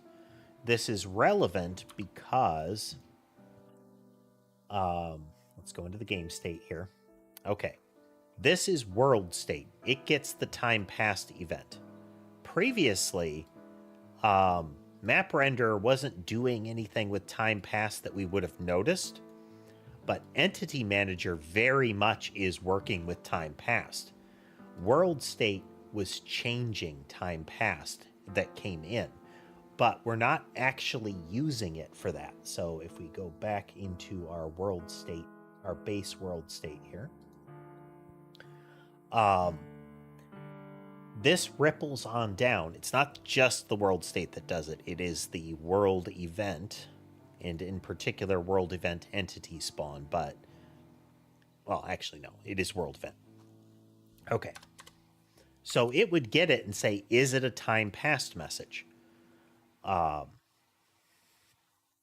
if it is, then we're going in and we're saying, like, has enough time passed for the frequency to trigger.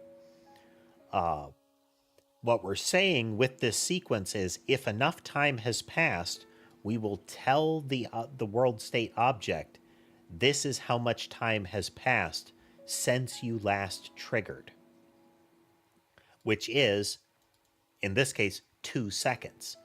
But previously, we were changing the actual time passed object. We were manipulating that and then passing it in. That's very wrong. You should never touch a parameter object unless that is the intent of the method. Because that will ripple outward. You have messed with the actual object. You can dodge this by always passing in a copy, and that's why I created a copy constructor for it, where I can pass in the one that I want to duplicate. It's akin to what we do with the catalog. But this is what we actually mean is, here's a time passed message, and it is for the frequency, and you should consider it the frequency. We could also say time passed.actual delta here, but let's do that.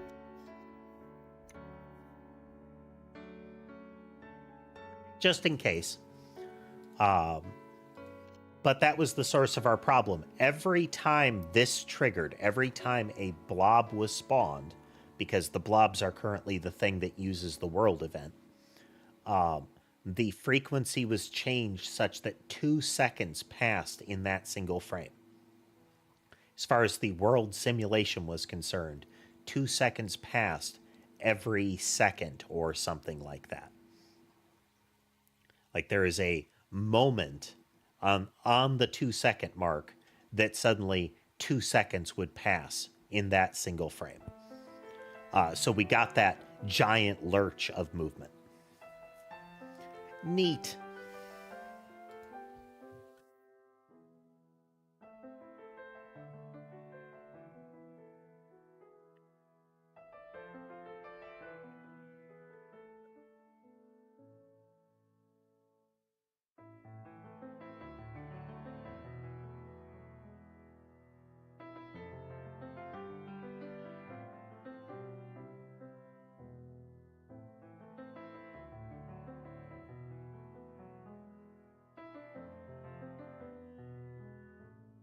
That, and then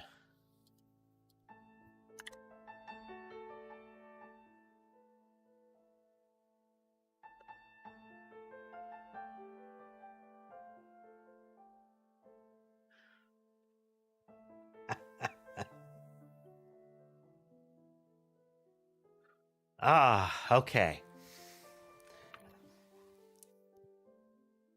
We accomplished what we set out to do with that particular portion, was make it so that we now have in a time past message the original delta for that frame.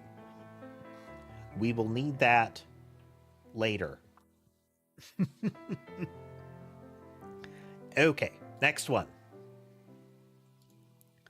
Entity colliders. So this is on top of logic that I need to update. Logic for setting up what the collision of an entity looks like. So the little circle that says the blob ran into the player. Right now, that is set up to be just the area. We are going to add a character body to this. So we need to, one, take a look at our full flow here. So initialize collision is where we're going to put that. I'm going to put it in the area for now, but actually, because of the way that the space manager works, we are going to put it in the root collider and say every collider, when we're dealing with a node-based pattern, has a character body. Should it? Yes. Yes. At least I think so for now. Setting the entity, we set up that logic. We need an initialize collision is what we're going to do here. And this is again where we are. Right here is where we're creating an area 2D and putting it on there. In the individual instances, we get that area and we put a shape on it for collision purposes. We are still going to do the same thing, but we're going to go in and we're going to say add that same shape. We're going to duplicate that shape onto the body with like radius -1 or something like that.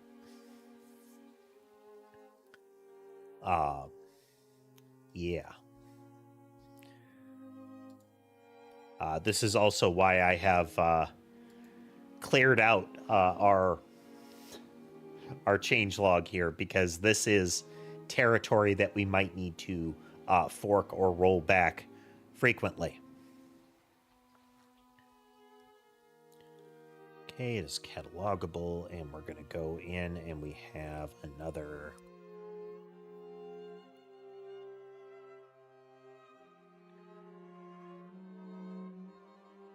D character body. And in our initialize collision, previously we did nothing. We're going to close everything else. And we're going to open this so that I have something to compare it to. Make the new area. We're going to have another wrapper for like a entity area, that kind of thing.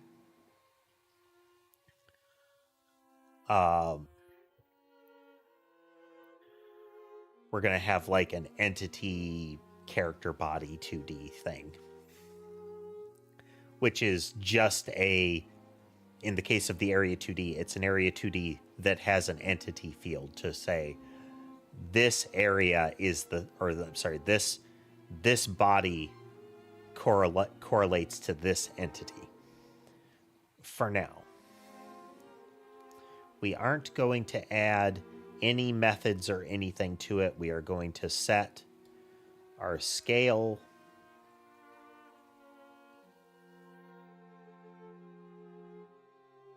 We set our scale and we set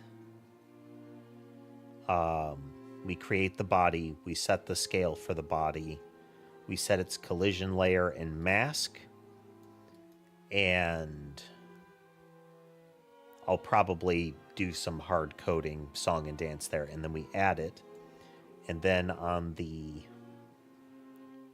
We won't touch that for now. Then in the remove collision, we have to go in there. This is another place that we need to... I'm going to loop back around and look at node caching. The way I'm doing it right now isn't actually how I want to do it longer term.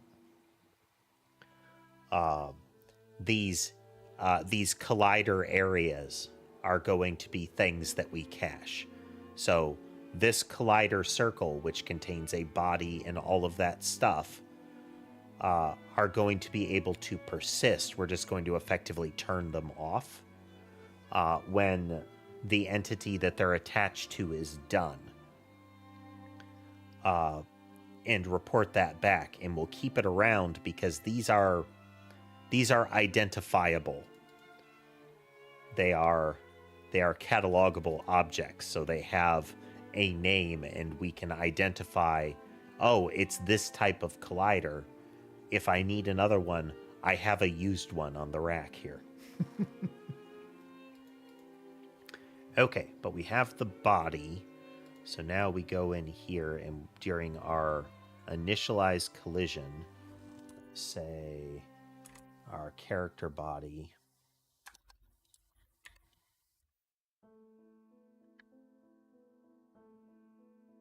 Work with me, keyboard.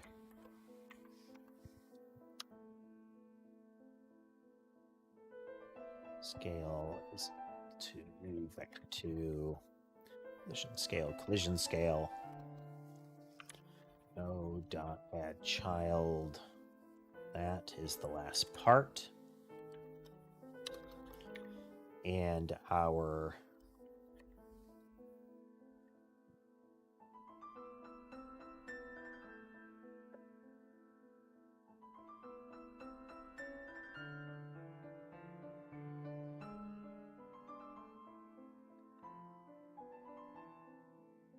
category and our collision mask is equal to the mask.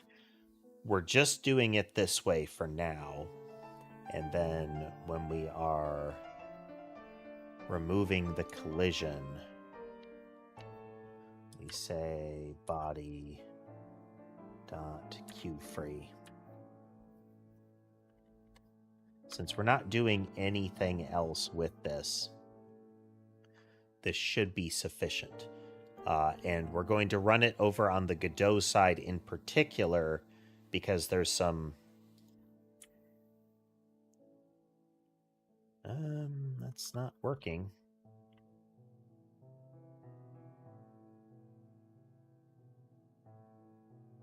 Hey, sharpshooter.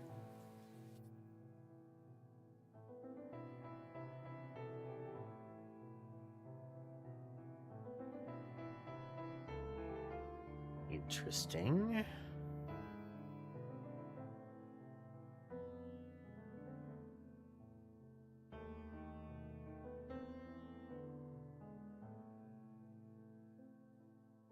Update position.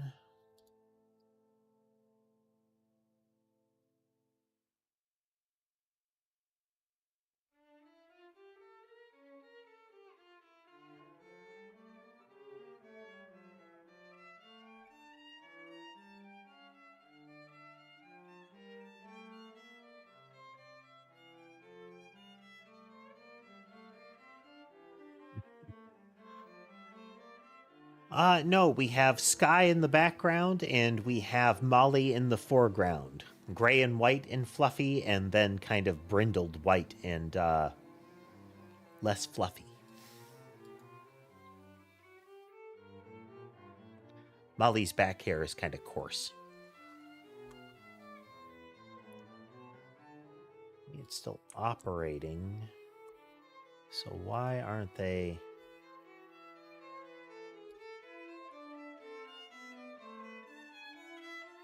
Oh, it has no shape. That's why. So we create the body, then in capsule, we are going to do the same thing here.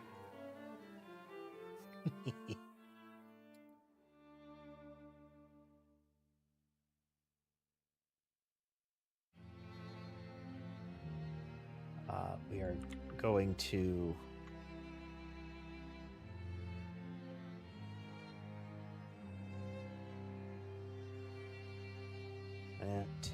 say character body, add child collision shape. Then we do this. Slightly smaller.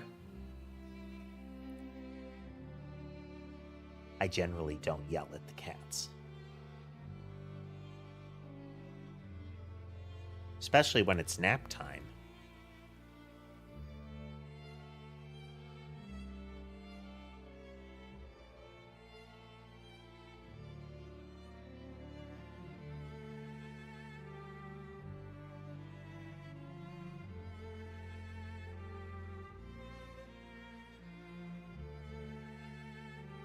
Okay, let's change that so that it's visible to us. We'll say +10. It will be like -1.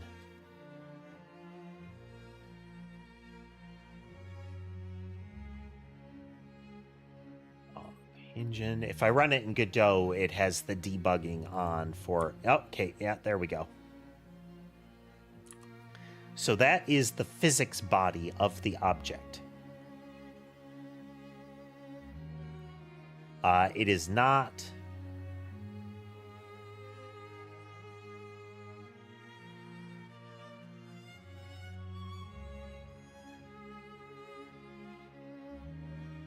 Interestingly, oh, that's right, because the bodies don't move and slide. So let's put that in there. This should also cause it to have problems.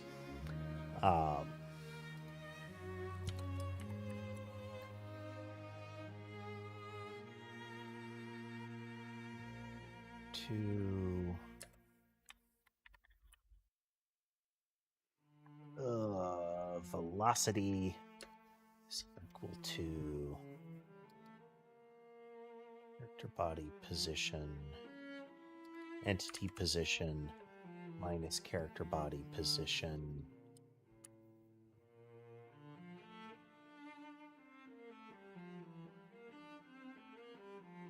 That is how far we now need to move. And we need the actual delta here, though.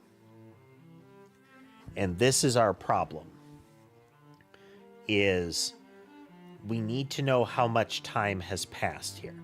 So we're going to show this.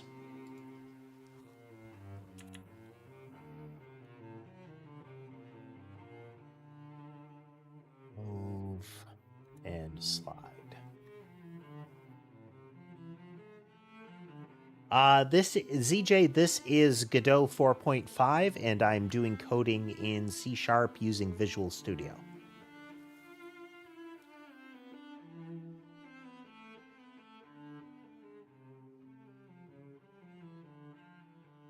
Okay, let's look at it in Godot side.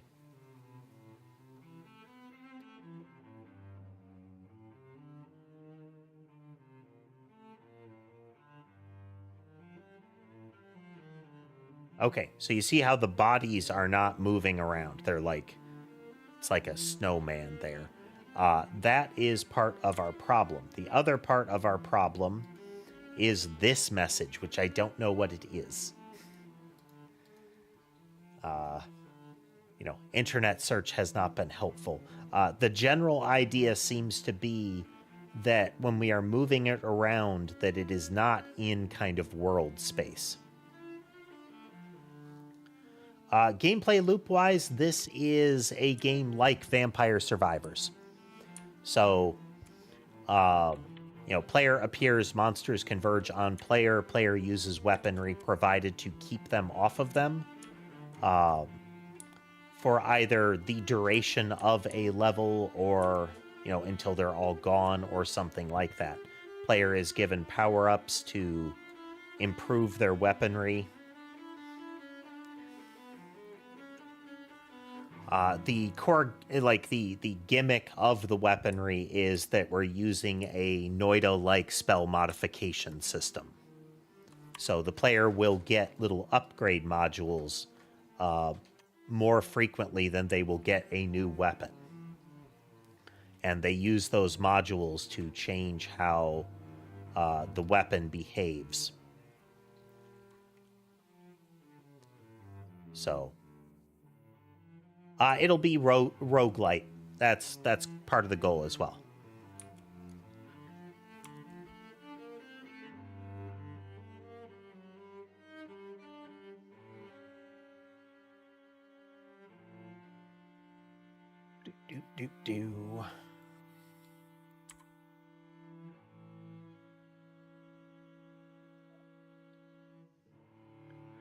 We spend a lot of time on optimization. This territory is what I generally call a calamity case. It's, for the most part, the player wins if you have this kind of thing going. We are currently sitting at 2,400 entities on the screen.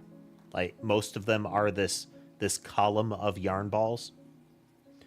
And we're at about 6 to 8 frames a second. Correct. Way too many things. And that is, we are coding to allow that. Our goal is to allow as many as possible so that if over the course of development that random possibility comes into existence, then the game does not crash or become completely unplayable during that.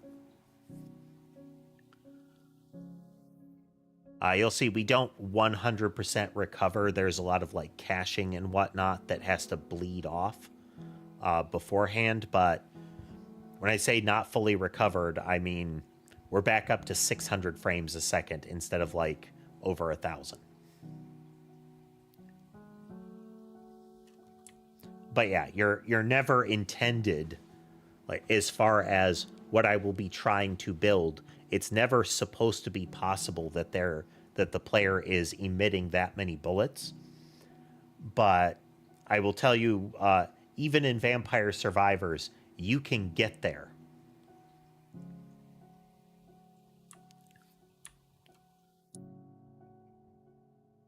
Make a portion of them invisible. I can. Like that is a possibility. I want to be careful of that. Is if I rely too much on that, there is the possibility that things happen that you can't that you can't see. So once the bullets spread out far enough, if I can't see half of them, but those half are still functional, then we still have the visual clarity problem. You know, how was that enemy hit? They wove between all of the bullets. But even if I do make them invisible, yes, they will still, the simulation will still catch them. There's nothing about their visibility that is core to the entity, in the same way that the way they collide is not tied to them being visible. Okay, but why you do? This 5,000 number is because I ramped up all of those things. So we need to figure out what it is about the character body 2D that I'm not doing correctly. I could make a testing character body and just have it slide around. So we're not going to have it move and slide. And sure it builds. I shouldn't have run it because I want to run it in the Godot side because I want the air list. Okay, we're making them, but we're never moving them.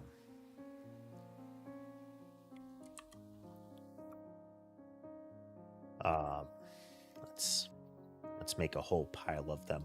I will relay that along to you, Tass, after post-stream.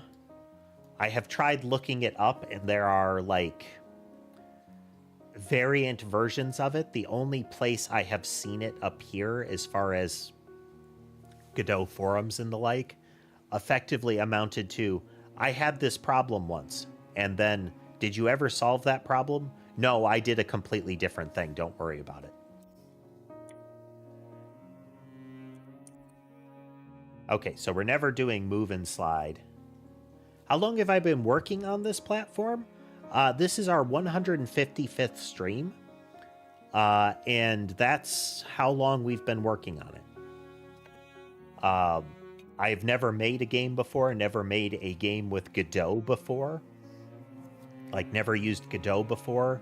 This is my first major application attempt with C#. Previously, I've worked with, like, Java and the like. In, like, development sense. Academically, I liked C# a lot more than Java. Okay, it is the calls to move and slide that reposition the character body. So what do we do? Yeah. Just a bachelor's, but, you know, formal education in computer science.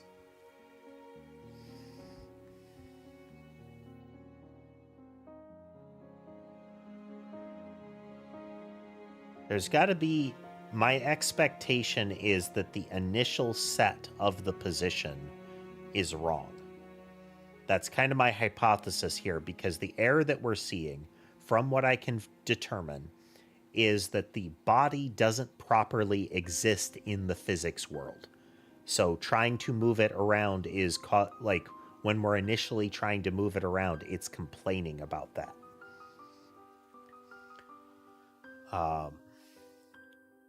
So the thought would be, when we are initially doing that, we are initially setting the body's position, which should be in here.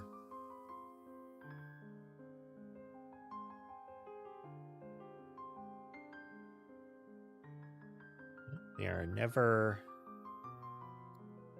But with area. Okay, we are waiting until... How do I feel about AI?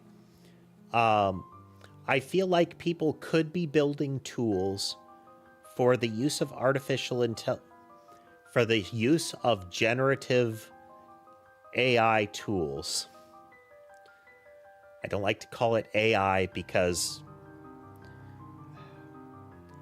it was used in kind of common parlance for a particular thing, and it's currently being used in the tech bro hype circles to imply something that it isn't, to create excess hype. The problem is that right now the people pushing these programs are pushing it for purposes that that application of it is bad at.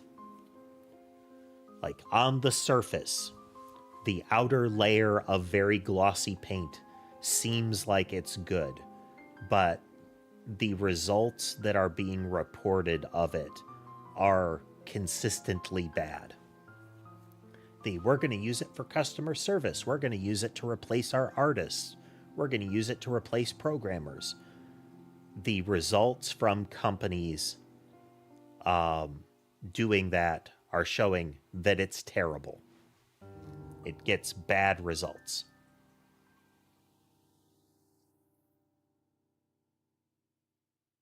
Oh yeah, they only care about the profit. I just get irritated when I see professional programmers as well as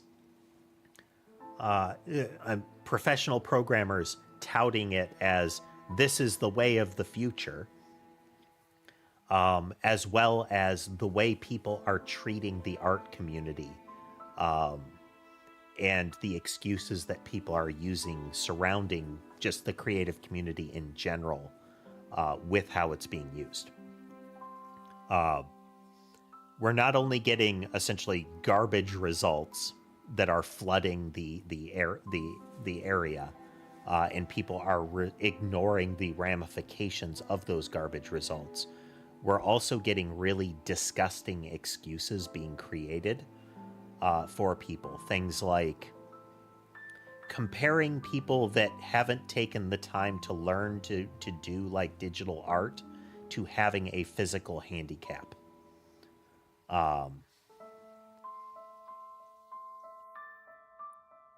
it's like there's a gross mindset that is being created.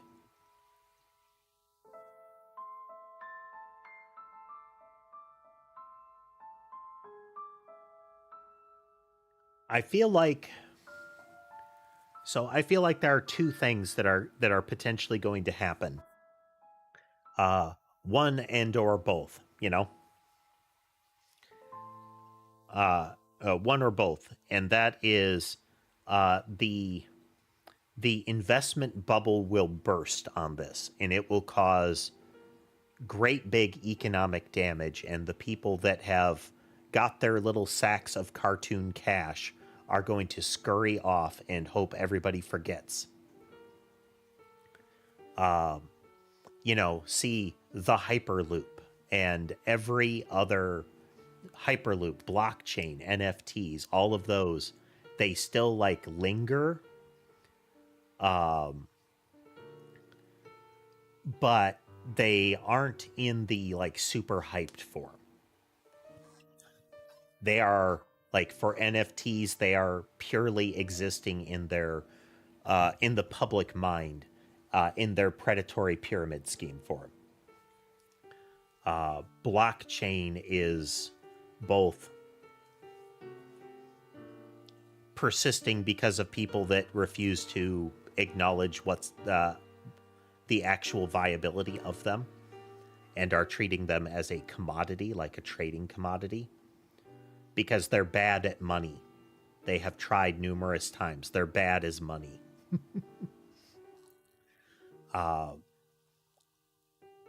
Tech ventures, again, things like Hyperloop, solar roadways, all of these things that were the way of the future, and they were getting big investment bucks, and then they vanish into the ether, or somebody kind of hand waves it.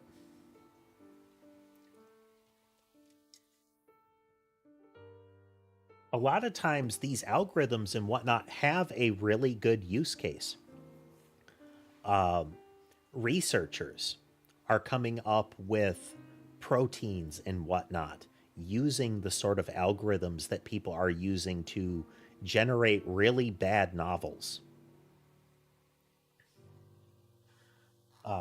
Like really, really bad novels. Blockchain, the thing that lives behind cryptocurrency, has a use case in secure, monitored transactions. Their use as a like stock commodity, that's sure whatever, but it's not a great use case for it. The idea of cryptocurrency as a replacement for quote unquote fiat currency is straight up goofy. The big problem being that it doesn't have a accepted defined value. If you want to have some fun, look up things like cryptocurrency festivals where they try to use it for moment-to-moment purchases, like to buy a sandwich. To see things like hour-long lines to use a beer tap with crypto as the currency, because it has to ping the server, determine the value at that moment, wait for the trade to occur, convert that value into usable monies, dollars, or the currency of the local area, make the transaction, and then move along. So you have made it so that the thing that you have that is supposed to be tradable for goods and services has a value that is uncertain at any time. And that is very different than value that fluctuates with the action of a government.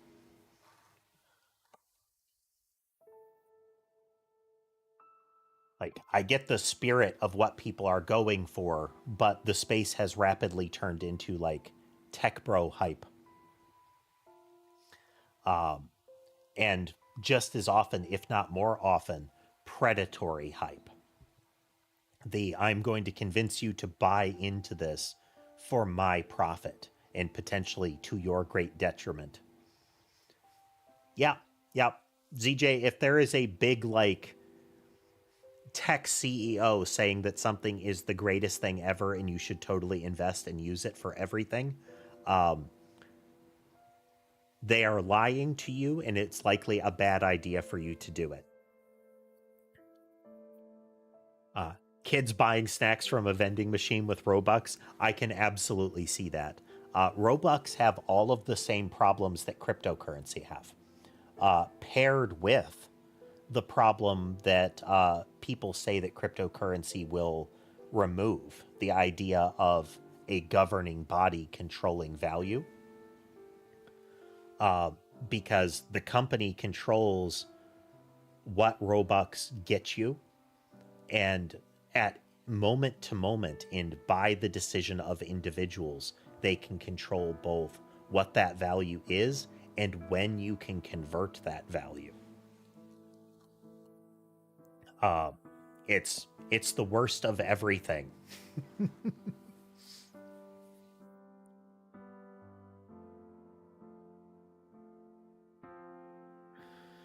Okay, so how do we get the physics body to exist in the world at the right position? There's got to be a method that I need to call to properly put it in the world where it is supposed to be. There is supposed to be a way to essentially teleport it to a spot. So we'll see about that in just a moment. I missed my last break, so I'm taking it now. Be back in a moment.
And I'm back. Okay. What do we need to do during the update position?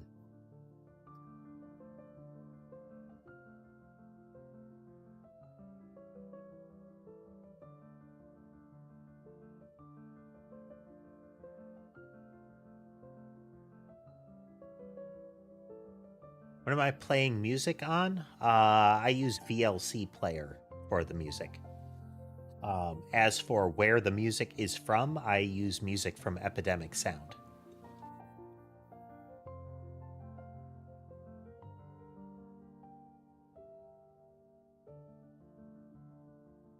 Catbot Factory Builder minigame yet? I mean, that's a very plausible one, Lunar, as far as if you remember it, Rogue Legacy, how you would build the castle. Having the like meta progression presented in the fashion of like the factory is different looking as you add upgrades would be a way to do it.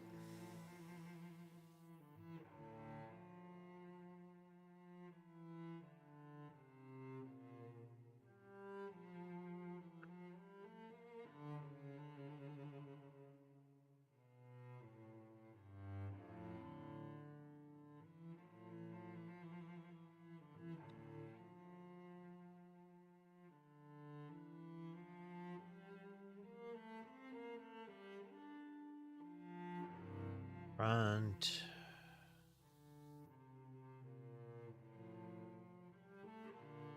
I thought there was a way to force it to a position.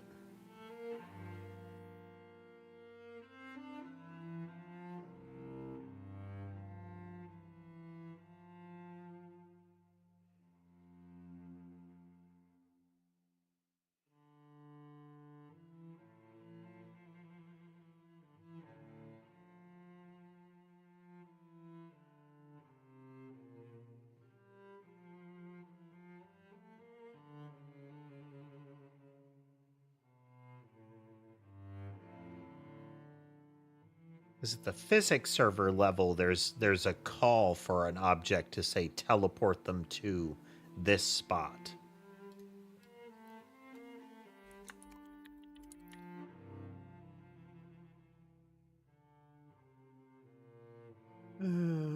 Body.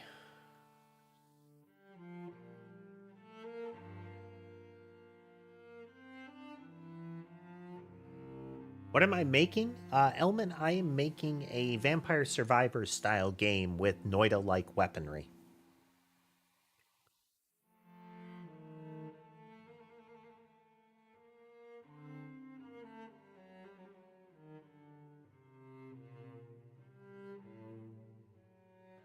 Shape. Noida is a platforming game with two claims to fame. One is that every pixel in the world represents a material and has physics simulation to it. And the other is that the wands, the weaponry that you have, are entirely modular. And the stats of the wand paired with which kind of weaponry and which side effects that you put in which order control what it does.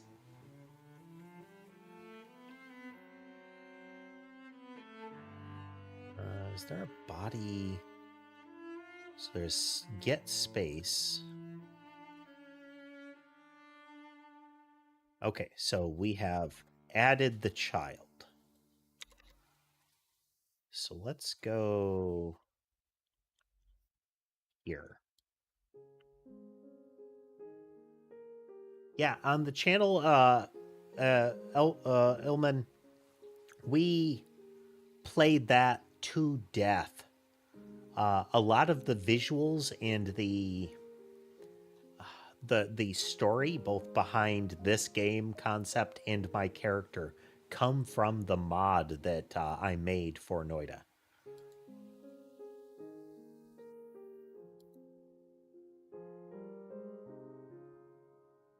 When the orbital strike gets added to the game, the sound effect associated with it, like I'm going to put a sound effect visually on the screen.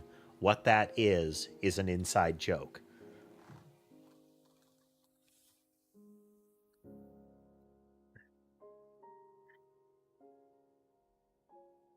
Window physics server 2D dot body get should be space this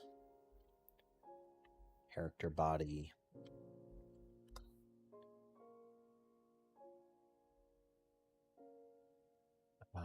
dot get RID.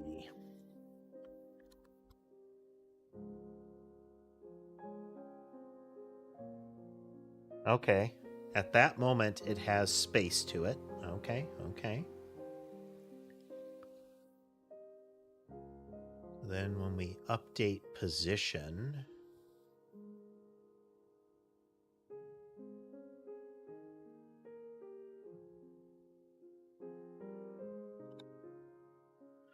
I frequently repeat that, Ullman, as well as I frequently stop and show people what the game looks like and talk about the gimmick of it.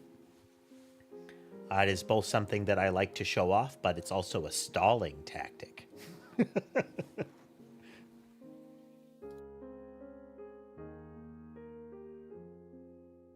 Run to here.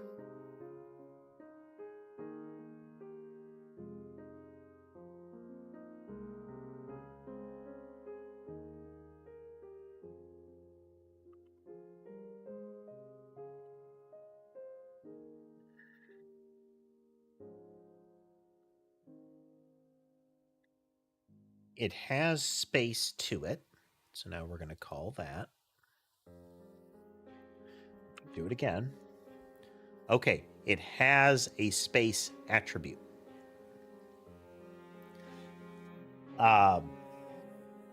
It means I'm not doing any coding while I'm talking about that.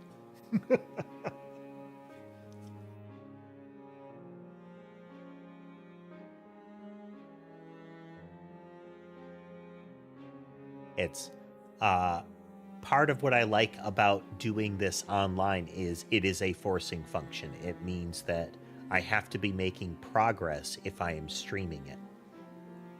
That same thing is frequently why there will be gaps between coding streams sometimes. But the fact that if I'm showing people how it works or where our progress is, I'm not changing the code is kind of getting a breather, you know?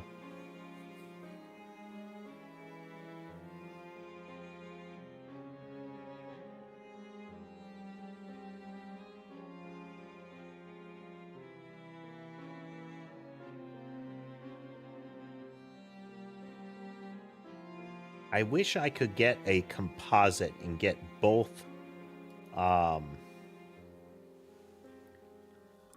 systems visible at once. As in, I would love to have C# going at the same time that I'm debugging in the Godot engine.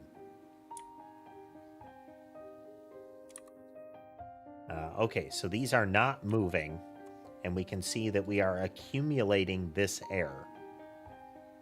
And right now, we're accumulating it about 3 at a time.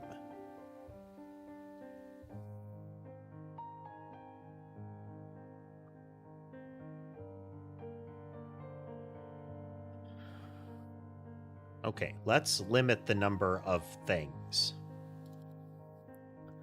This will cause the world event never to fire because it will end before it can have fired. Then we are going to go into our level test here. No, it's in our player spreadsheet.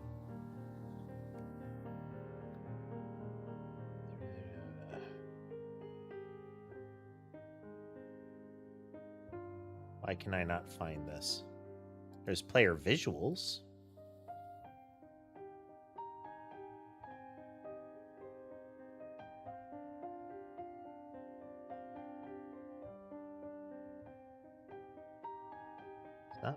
player visuals.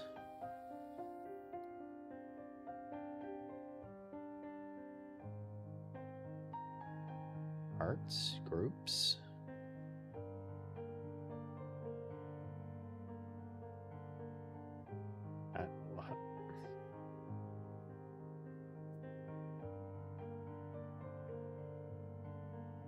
There's supposed to be one that is players.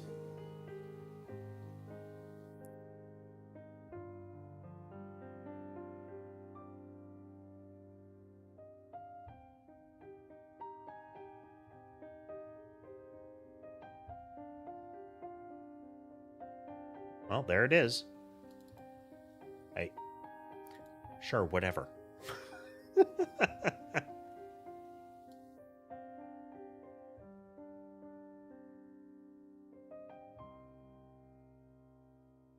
We'll put a second spiral out here instead of explosion for now. Okay, so it's only the player and the yarn ball being created now.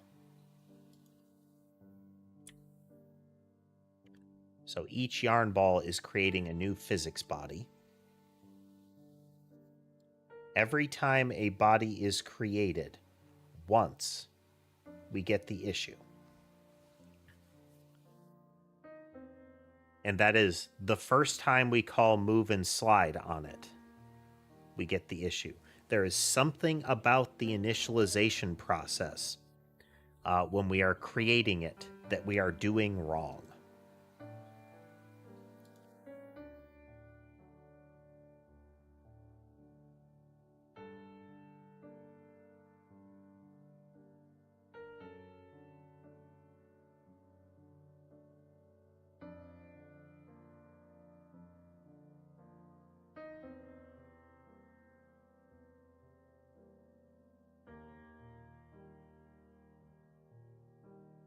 What are we doing wrong? I mean, there's several things that we're definitely doing wrong here, but...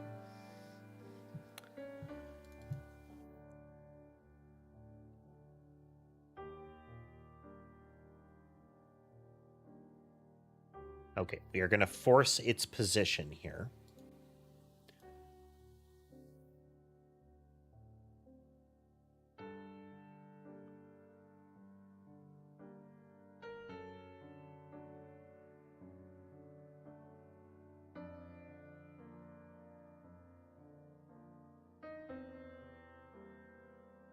We only got the one error. It is still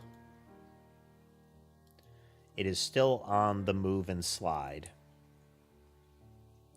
So now we can see that the yarn ball's initial position is correct. But the body is never moving.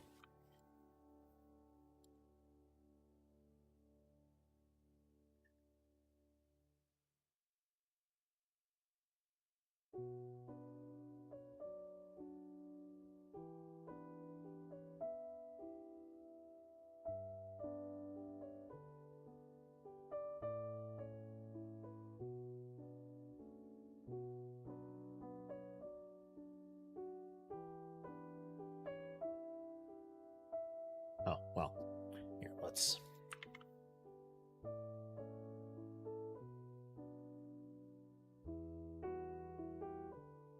It should start moving now.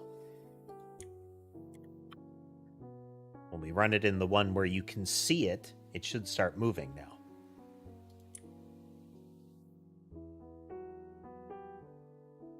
So you can see that it's not as fast as the player here. It is able to catch up to a certain extent just because of the fact that it's using that distance. To make it so that it catches up properly, we are going to need to get that delta to it, to get the actual delta to reach it.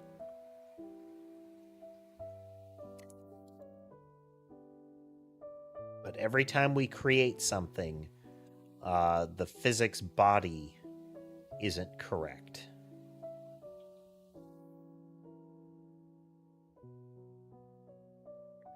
Just once. And I'm wondering if it's because it happens within the same tick.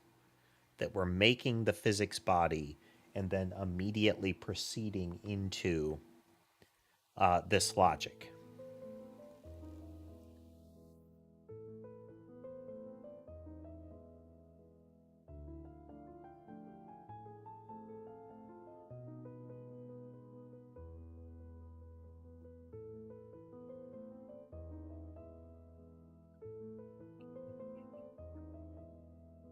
Let's make a testing bool here.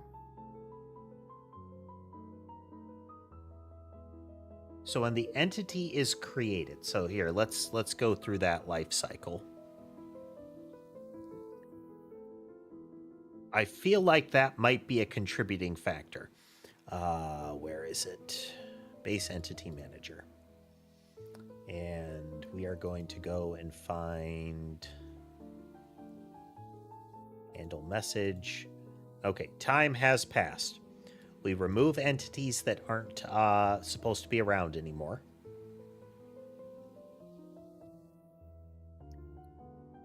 Then, so we cycle through and say like, okay, for each of these that is supposed to go away, well, these are entities that are too far away. We are going to put them in the list. Okay. Remove the entities. That one is, her name is Molly. Let's bring them all up here. See how many we can spot. Okay. So the one that's, let's see, where are you looking from? Okay. So for you, the one that is top left is Molly. The one that is right below her is Sky. Then directly below Sky, we have Ember getting a drink. I have 6 cats, ZJ. Then below that, pretty much the whole left side at the moment, we have Sherbet, Mason, and Sammy on the bed. So Sherbet's lower left, Mason is upper left, right beside a lump of blanket, and then Sammy's on the big squishmallow.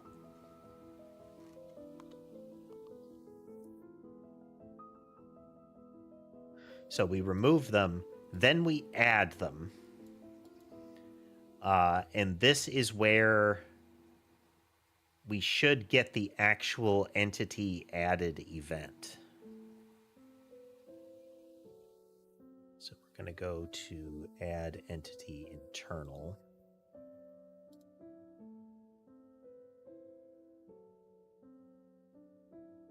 This is, we are putting them in the collections.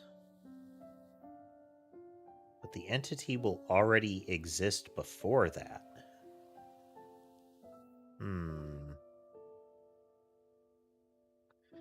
Quick break. I will be right back, and then we will continue with this thought.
All right, we're back. Molly has come to sit with me. Well, Molly tried to take control of my desk chair, and now she is sitting with me.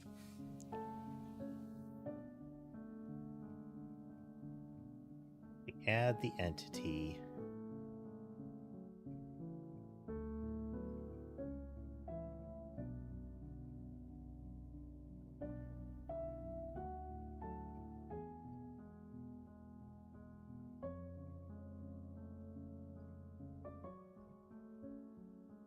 Raise entity added. Okay, this is the moment at which all of the stuff for the entity comes into existence. This is where we create the object body, and it can be immediately used after that.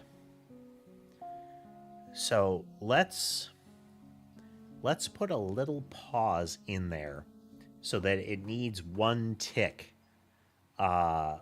before it can be used again. Oof. Stomach is misbehaving. Actually, I'll be back again.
Okay, hopefully we're actually back.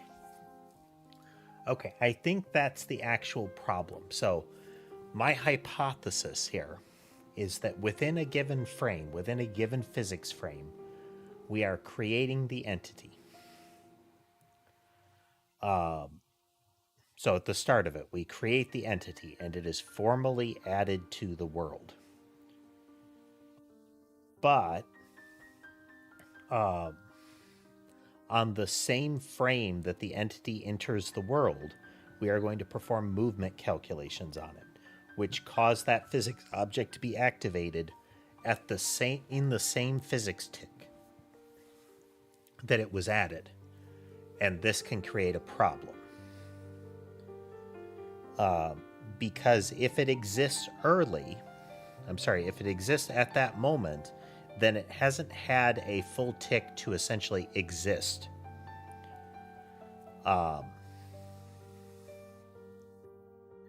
So how do we do?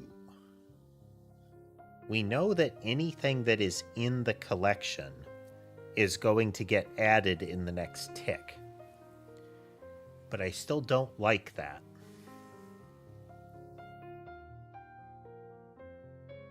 I don't like that we would have to wait for move and slide until the next tick, because that can create oddities. As in, the entity could appear to move in the frame and like appear in something and then jitter back, but we may have to deal with that. So what we might have to deal with is the idea that there is a step at the top of time passed for each entity after we add and remove them, where we're going to go through and say, if you have unresolved physics movement to do, you do it now and you adjust the position. Which is actually potentially really useful to us.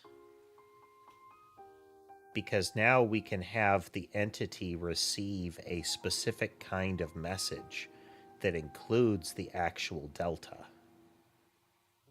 But that's not the original delta. But we don't care if it's the original delta. We only need the current delta.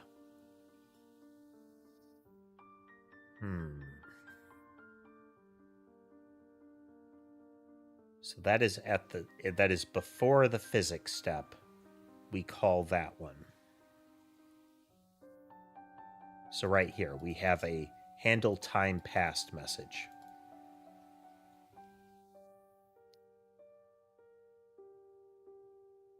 We don't even need a second message for that.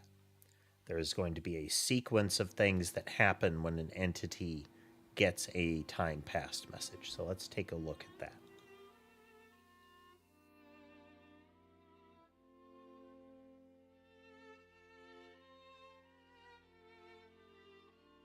So if it's time passed, at the start of time passed, we purge proposed movement. And then we get rid, and we say it was acted on. That's all we do during a time passed. Like at the entity level. So we update the animation, we clear the proposed movement. It's acted upon during the end step. Adding movement, we clear the movement. Hey there, schmuggums. Welcome. When do we actually...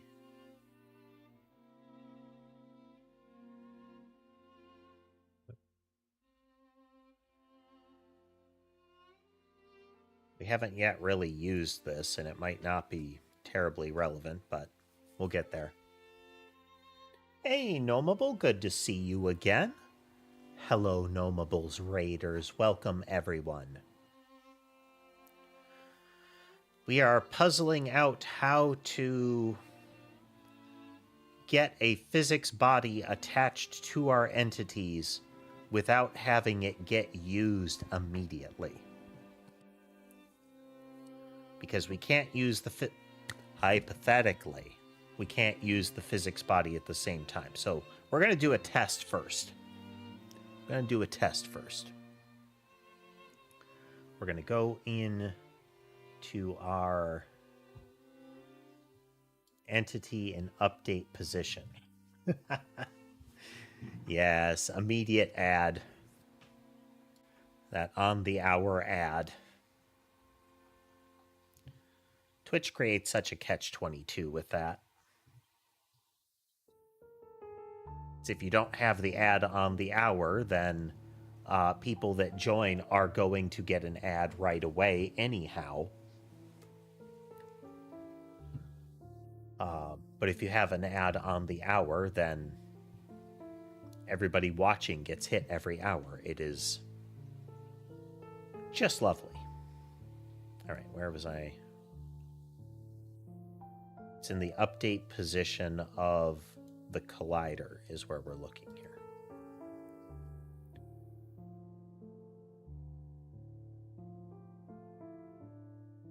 So when we call update position, this is where we're currently calling move and slide. We are going to add an extra little bit of behavior here just to show that it what's going on. So we're going to have a protected Boolean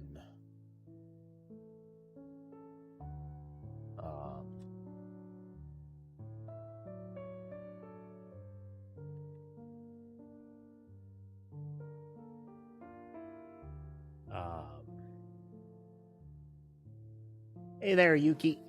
Come on, Molly. There you go. Oof. Molly is so staticky. She is my statickiest cat. If I touch her at all or she jumps up onto the desk, there's a decent chance of a slight arc. The nature of her fur. But welcome, everyone. Welcome.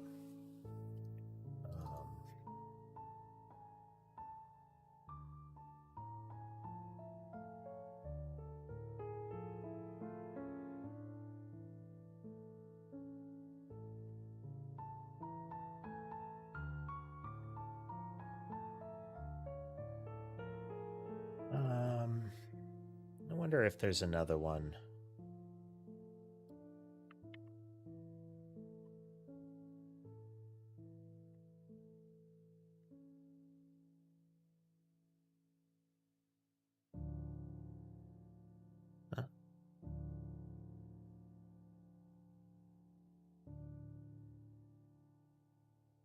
Let's start with that. Keyboard's flaking out a little bit.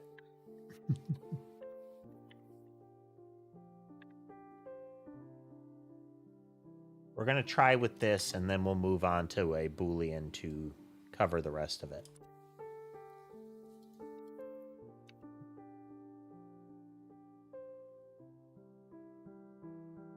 Is what now? Welcome back, Nomable. What are you referring to, Yuki? Oh, there it goes.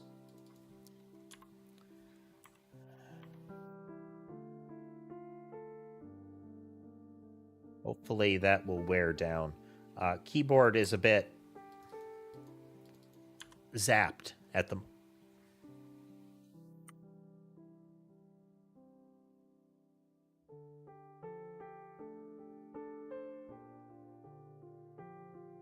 Keyboard is a bit zapped at the moment. 1 second. Let me see if I can get it to recover.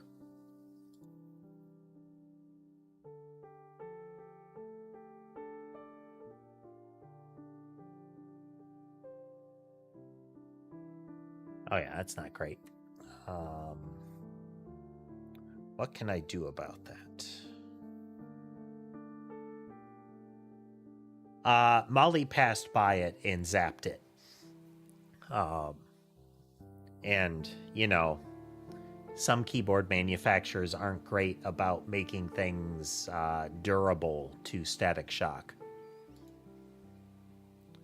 Let me see if there's something I can do.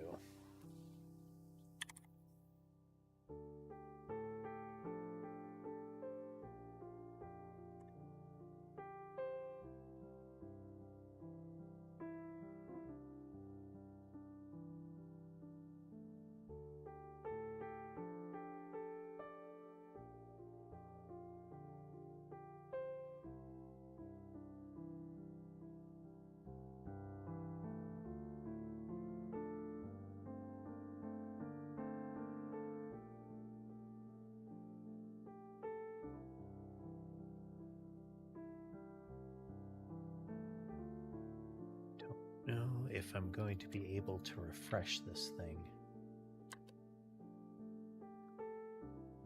It's definitely on the fritz. Well, this would be annoying if this kills the stream.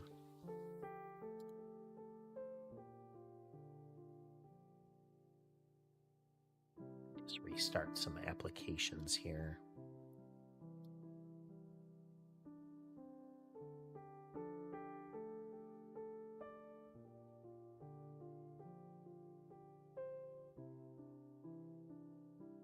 Yeah. Okay, let's see. What can I do about this?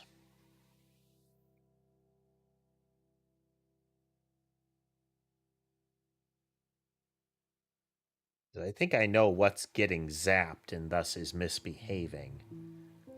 Okay, we're gonna be right back. I'm gonna try to shuffle some things.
Okay, well, hopefully that fixes it.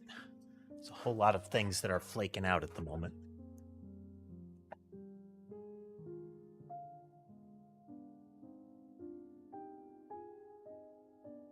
Okay, we'll have to see if this ends up still working.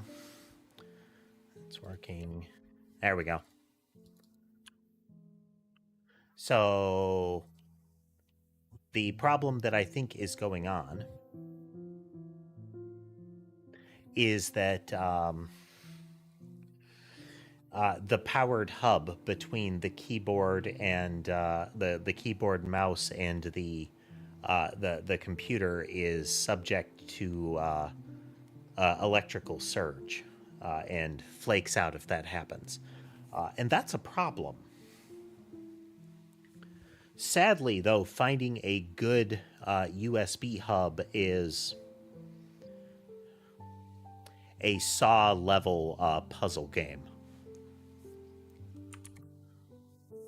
It is unfortunately one of those types of hardware that is prone to shoddy drop shipping, let's call it. Anyway. Okay, first attempt here. We'll just compile that and make sure. Okay, now we are going to go over here. We're going to start Godot, which I forgot to start.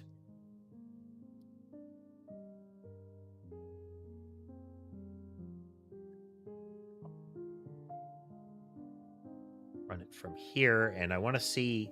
So what we're saying is this node already in the tree properly? Okay, that didn't change anything. Next, we're going to add a Boolean here.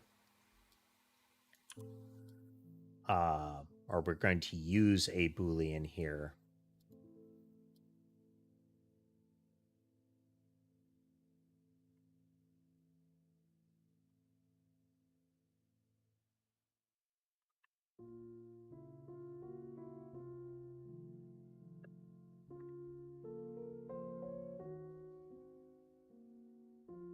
To, at the top of initialize here, we are going to say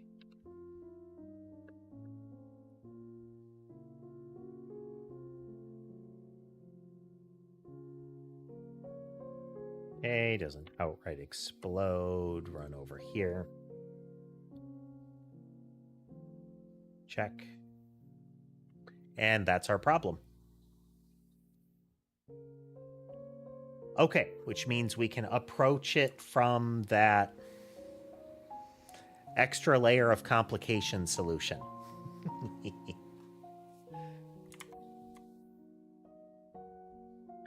Okay, so what we've got now is the idea of unresolved physics, let's call it.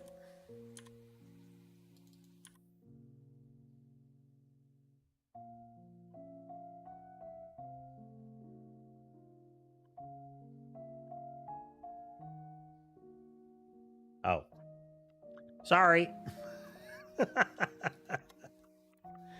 Okay, so we're not generating errors. This is good. We are not generating errors because this isn't being called until it has had a physics frame to exist. But this can cause some issues. But we're also not intending to use the physics body as the core collision logic. This is a movement failsafe to say, actually, no, that's not where you're supposed to be. So there is a second pass movement that happens. We need to get...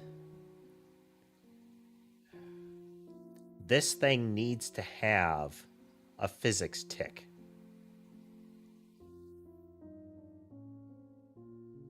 Ugh. But I don't want it to be in the same place.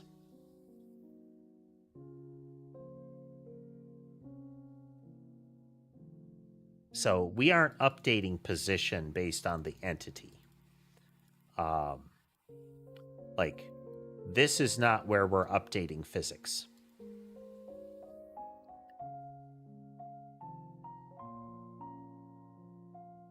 We need to have a timestamp event occur. So let's look at our collision manager here. And it's not in the game folder, it's in the services folder, and it is in the entity collision space manager. And that gets a... Is it getting handle message or are we getting an update? Oh, sadly, it's not getting any of them.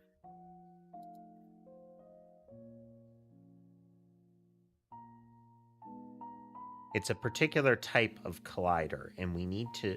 What I want to have happen is that that collider has a pre-step. Okay, let's take a look at what we've got here. Okay, so in... Should be in the entity. Yes. Where did I put that? Oh, that's in game. I still need to move some of like the entity manager and whatnot is not part of the game object. It is its own service. I just haven't moved it. Folder, descriptive folder structure. Okay, so we're going to go into our...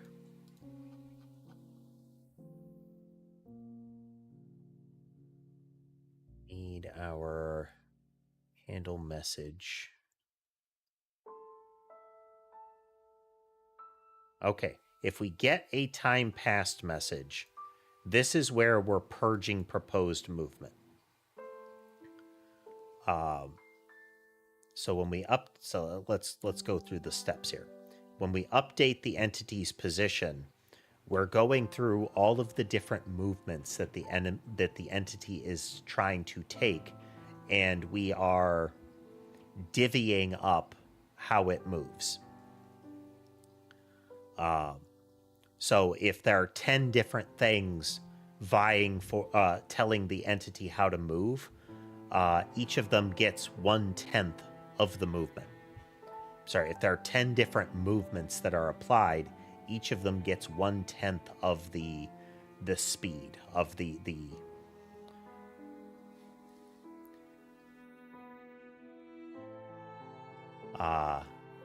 direction.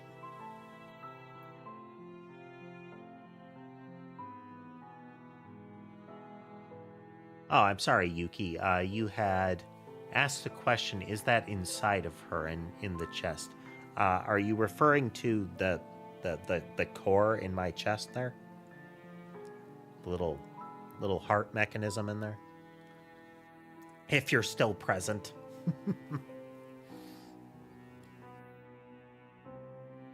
Okay.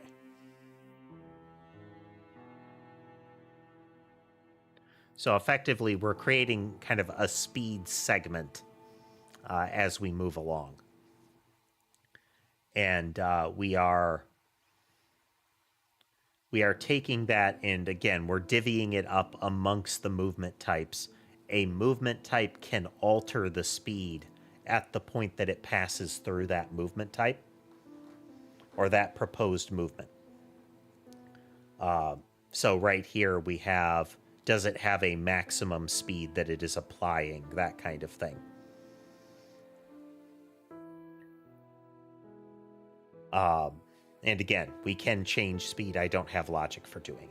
Okay, but here we update the entity's position. We affect proposed move. We use proposed movement here, which is what we are generating. And we can use that to get an indication of, during this frame, how did the entity move? We can look at proposed movement to get like its final direction. That proposed movement cannot be applied to the physics body yet. We need a different event. So we can daisy chain an event out of here. We are going to create one that is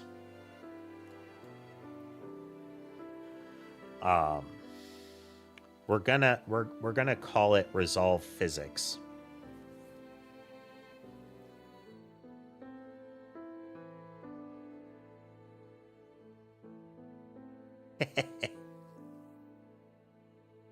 Oh, where am I putting those?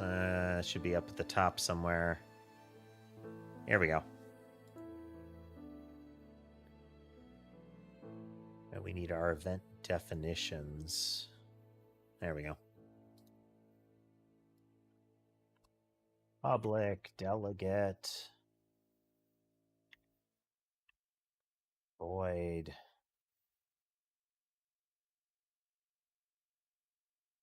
Entity, resolve physics.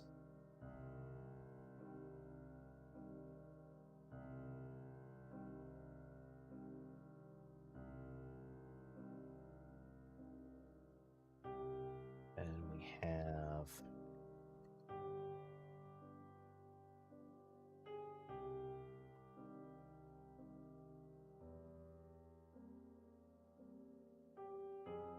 then during time. Then when we handle a time passed message, before we zero out proposed movement,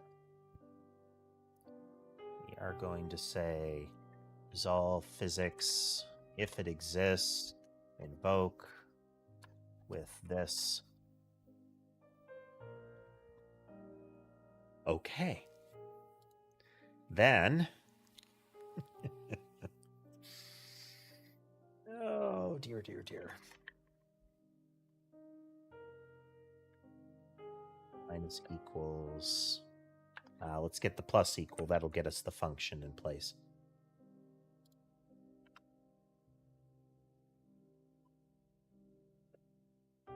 That, but we're going to say it is on resolve physics, which then we can take this down to the remove entity, put you there, and put a minus there so that we unsubscribe to that event. On resolve physics. That's where in our updated position, what we're going to do, and this will create a ripple effect. This will create a ripple effect, but that's okay because it will only reflect, it should only reflect back once.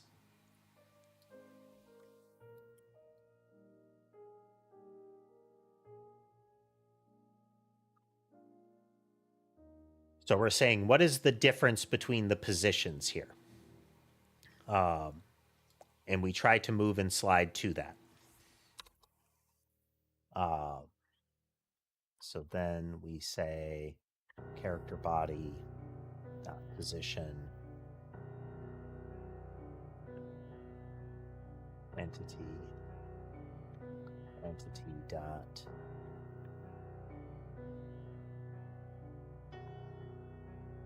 okay, this is, we also need to expose update position.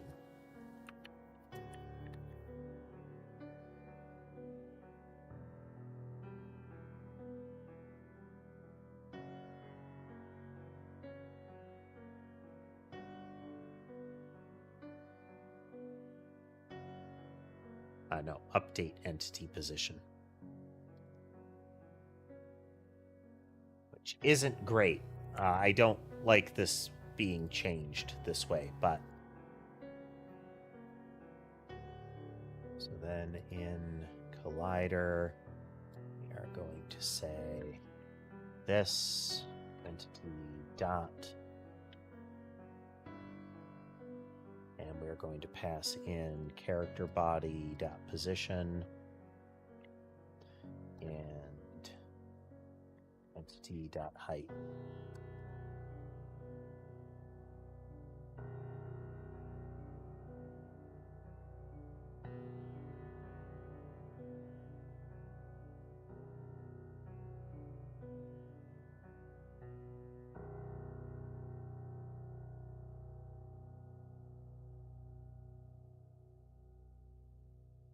Okay.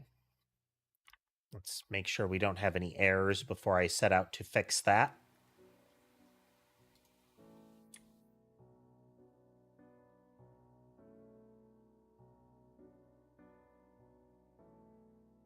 Okay, the reason it's going so slowly, okay, and we still get this. We are still getting this. That's unfortunate.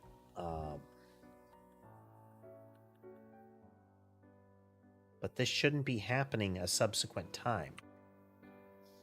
Unresolved physics should only be raised when the entity gets a time passed message, and it's not going to get a time passed message until... Okay, no, it needs to be at the top of the loop. Okay. Okay.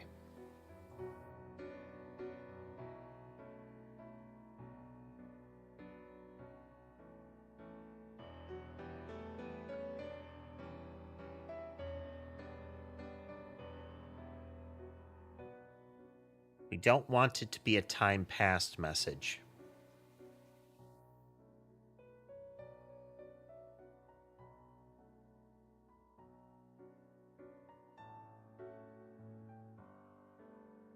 It needs to be a different thing.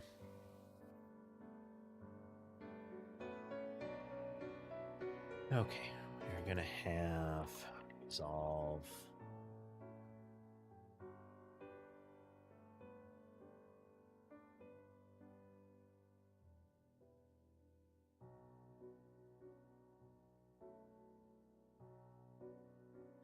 We can make a resolve physics message.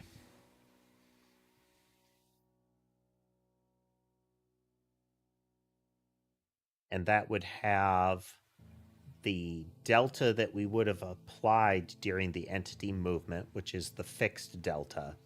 We have the actual delta that we currently have. So a resolve physics message would be a wrapper for a time passed. It is not an extension of, because we don't want it to be treated the same way. It is a message that we're going to send early. We can just expose this and have it get a message, but that creates a parallel handle message. Okay. Messages.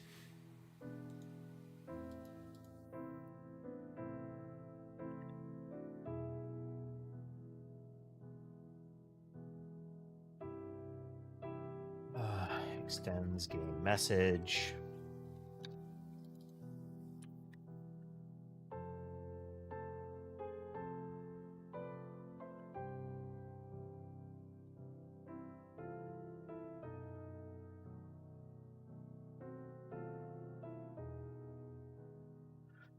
What's it do? Nothing but that currently.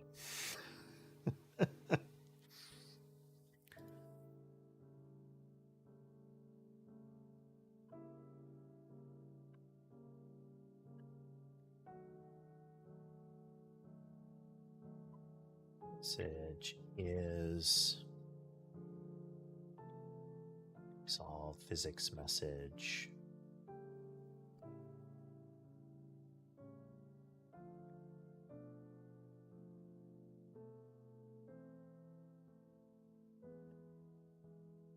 Is, like I said, this is a bit of an over complication, but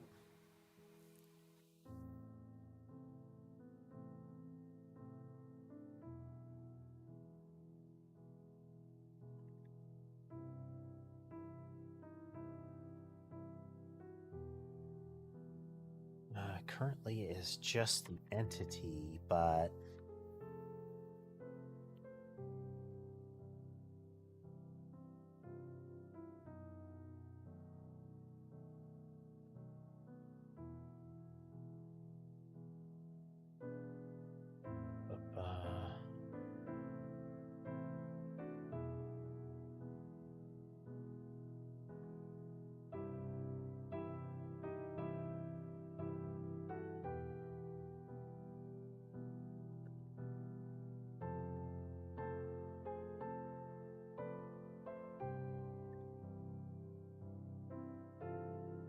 okay, and then in Collider, that won't be correct.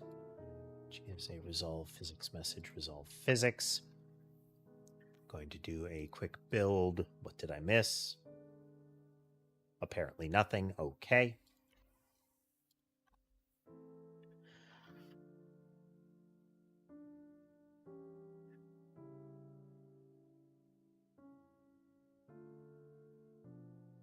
Okay, so we need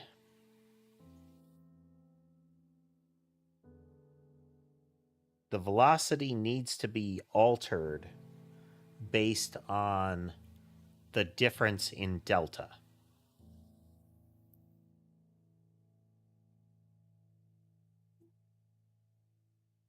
Because I don't want the movement to just be multiplied by that delta. So right now, what I would end up doing, if I wanted to do it wrong, is I would multiply by I would divide by the fixed delta, which would put it back to raw velocity per second, or movement per second, and then move and slide will apply the actual delta, but that's not right.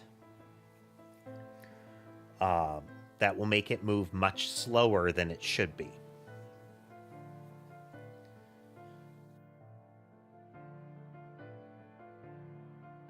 So it needs to be multiplied by the, I think it should be like this.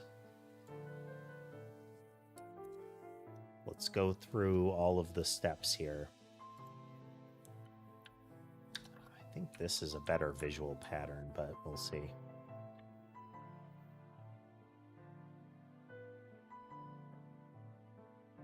This is divided by resolve physics dot time passed dot delta to use times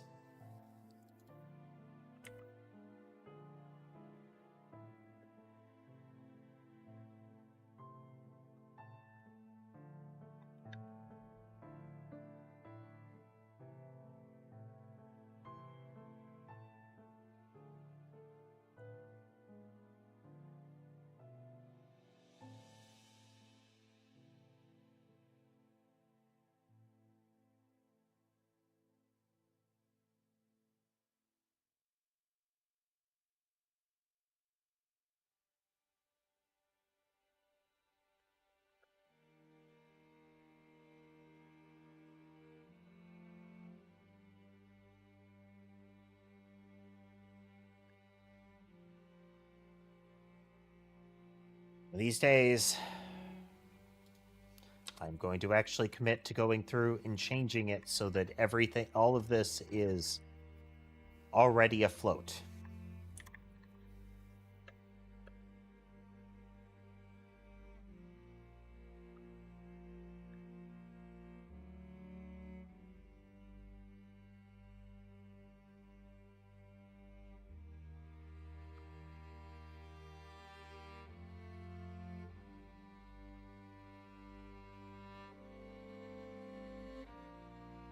But this is...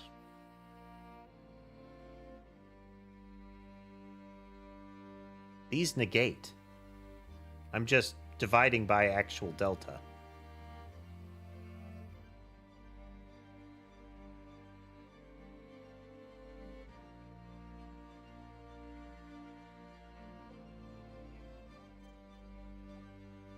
Let's try it.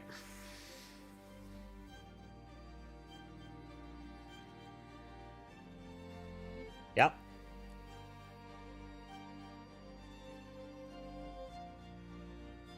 Okay. Let's look at it on the Godot side. Did I actually fix anything? Okay, well, the bodies aren't moving.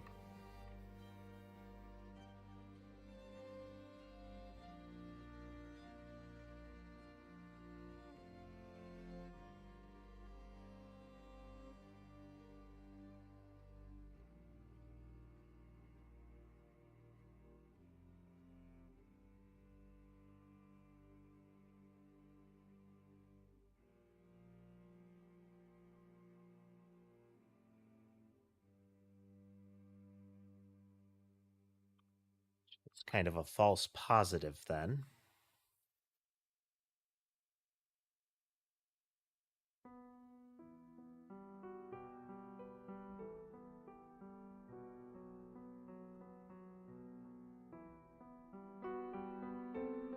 We're never sending a resolved physics message.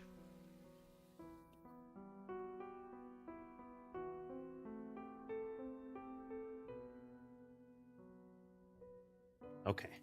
Well, I mean, this is further confirmation that it is the movement that's doing it, but I need to send resolve physics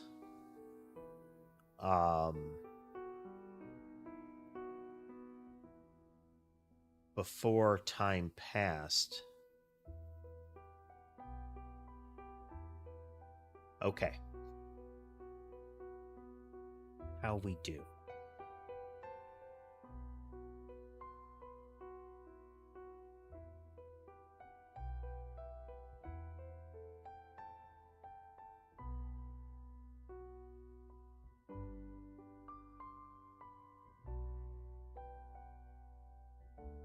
Oh, it's proposed movement. I don't... let's get that in there. It's not this. It's proposed movement.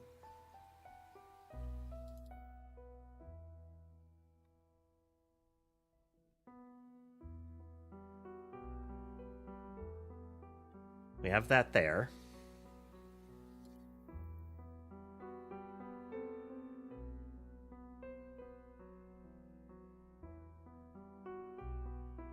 Not... Still doesn't seem like it'll be right.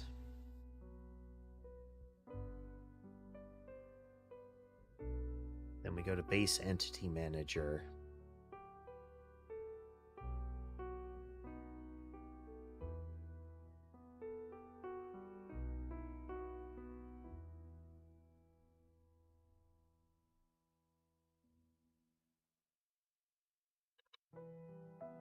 This should still be fine as long as I have...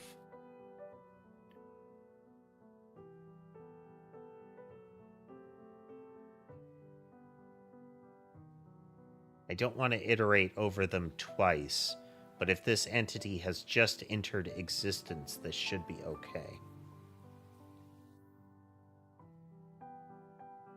So if they don't have proposed movement, I am not going to do this.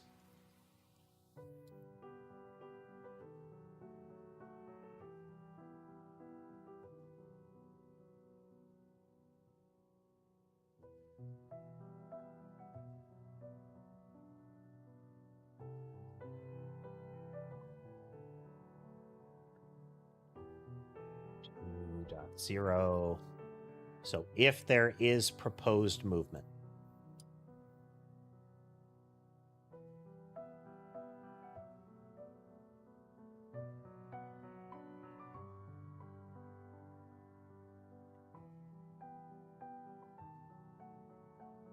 And then in the entity manager, we are going to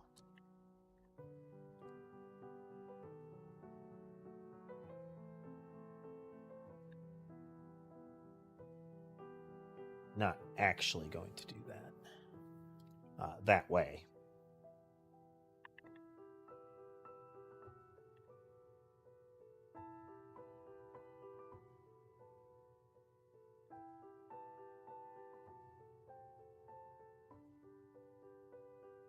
That and then that.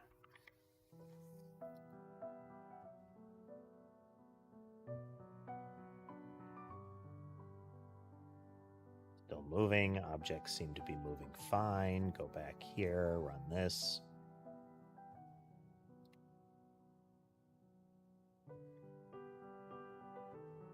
The bodies still aren't moving, which is not what we want.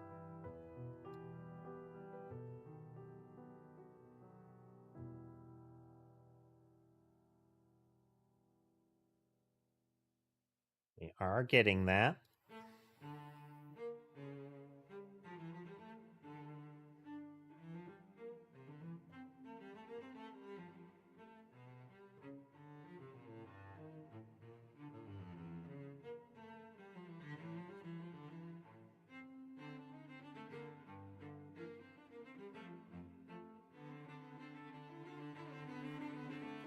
That's strange.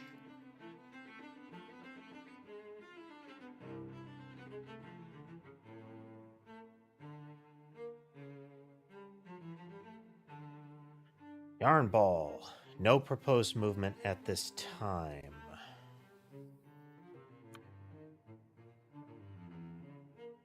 Miss something.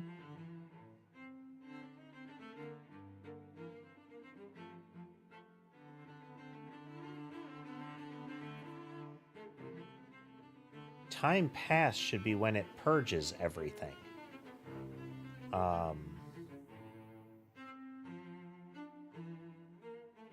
Okay, this isn't when we need to do it.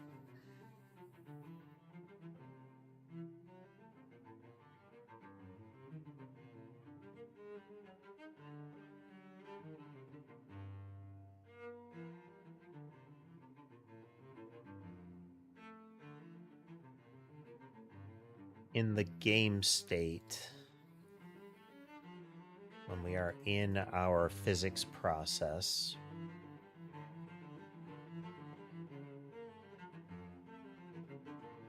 we do our fixed tick logic. Yeah. Okay. Time passed happens. This is when movement will go through. And it's when we reset a lot of stuff. But if I go to entity and we look at end step, we clear proposed movement.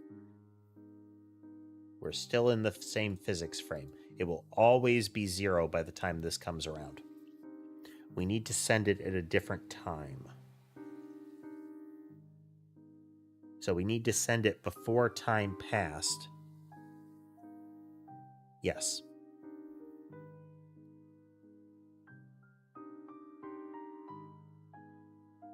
And so it is not the entity manager that is sending resolve physics. This is fine. This is fine.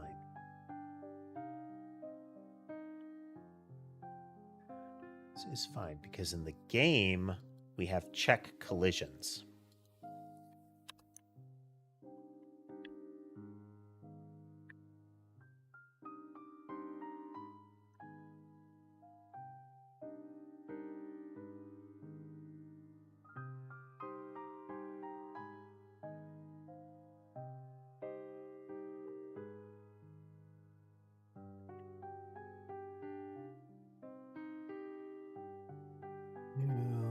So physics message with time past message equals to time past.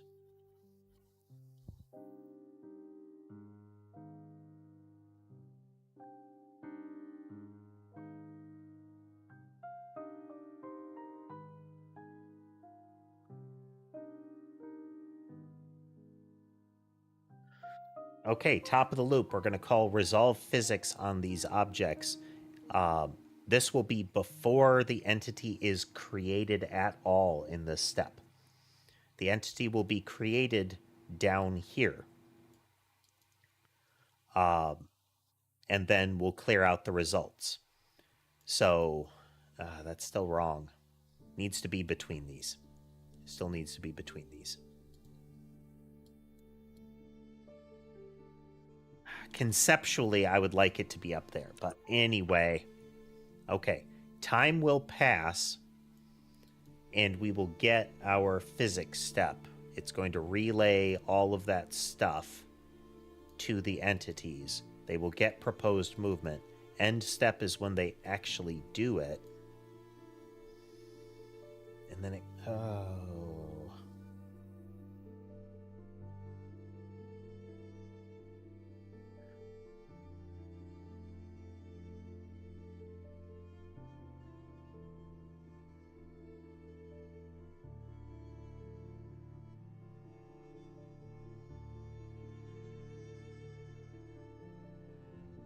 Their proposed movement can't be here.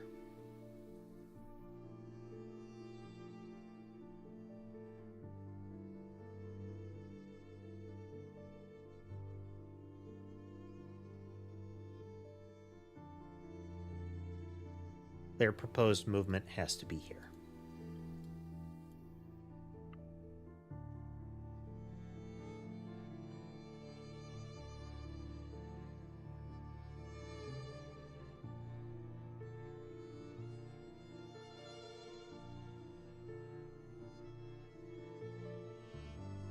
Well, that's not right. That's not right at all. I mean, looks kind of cool, but it's not what they're supposed to do.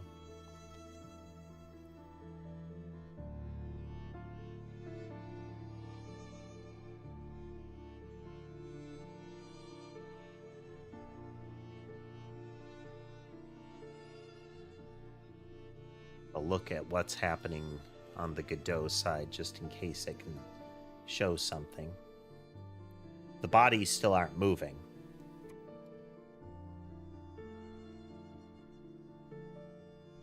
Put that back. That wasn't our solution, so we want to keep it together here.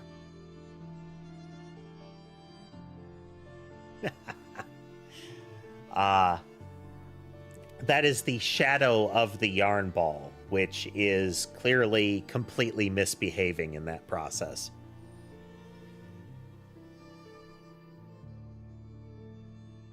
This is in our handle game message. If it's time passed, we iterate like this, and that passes down. This gives us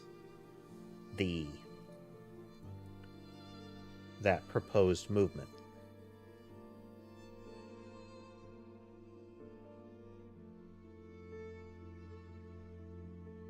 And by the end step, this is when we actually move. So it needs to be after end step that we take our action. Okay, let's do that again. Look at... It still can't be. So end step is where we actually move. But the proposed movement can't actually go away until... Okay, that... Put you here. We put you here. And we put this back up. Game state, we're going to take that. And we're going to put it up here, right there.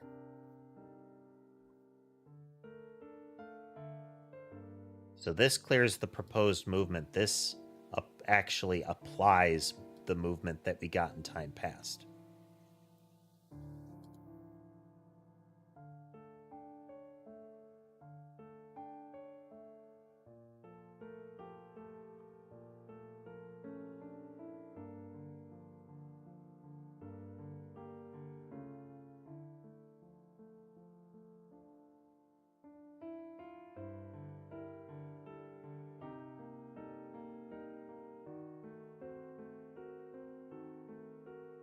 So the bodies aren't moving either in this process.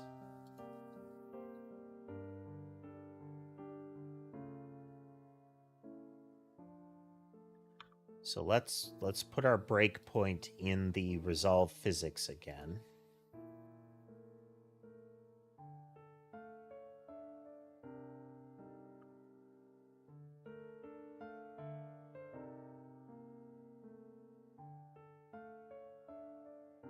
Never happening.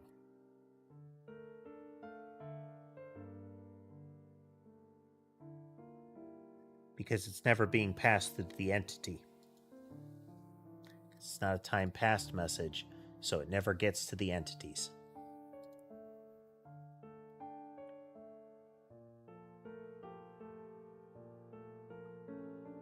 And we can't have...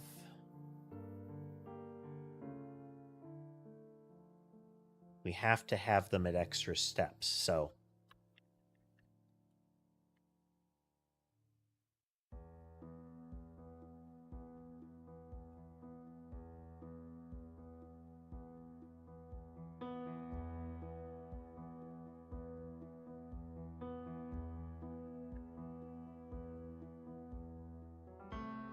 Still isn't right.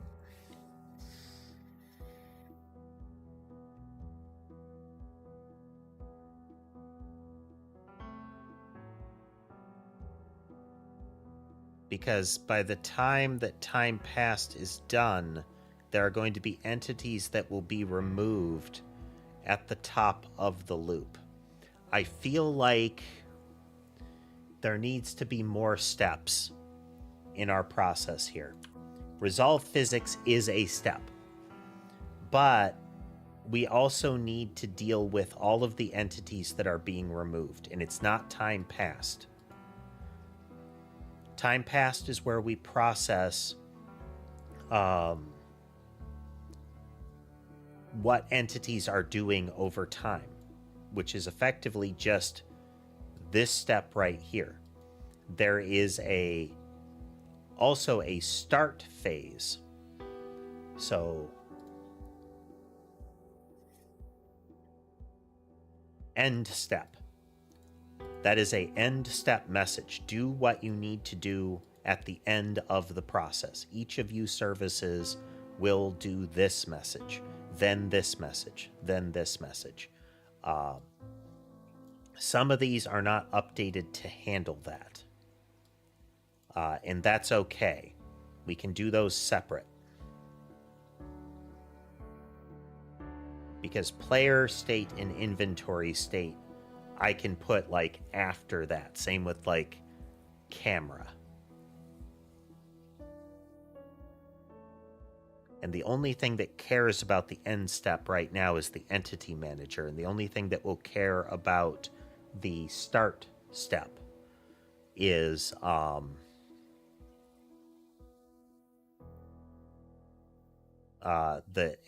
the entity manager right now.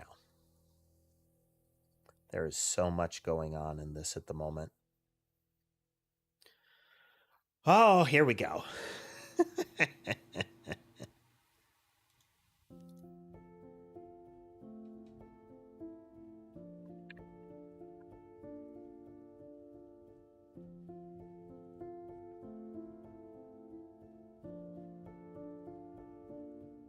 We are going to just grab the contents of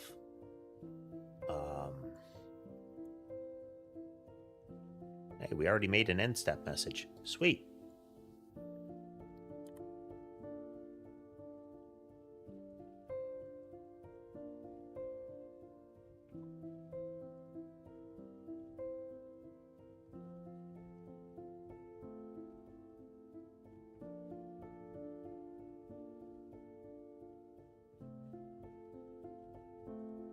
which I am already fully using. Isn't that great? Okay. Oh, dear, dear, dear.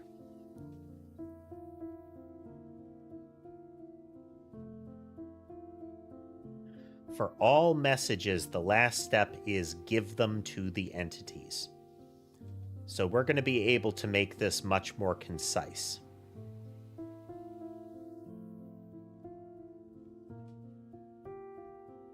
Okay, so we are adding a start step message, and this will have a public time passed message, time passed message.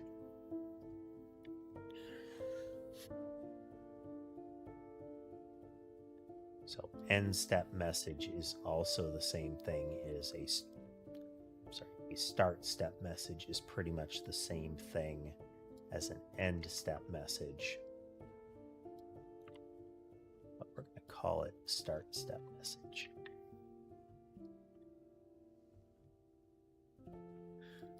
And they have the same rules. It's that they are a specific one so that we can control this. Okay.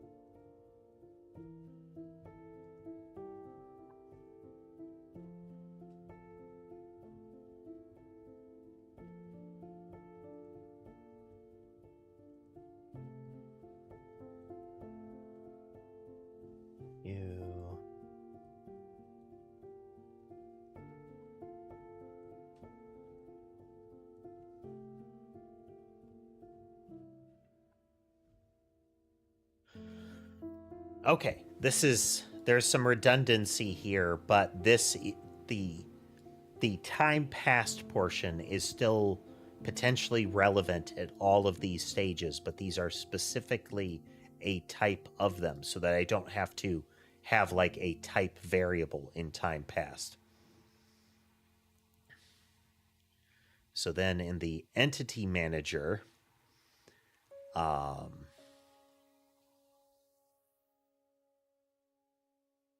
boy.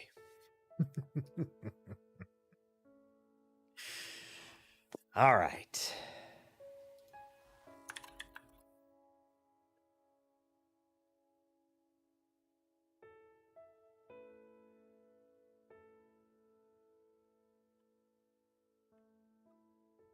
Do end step stuff.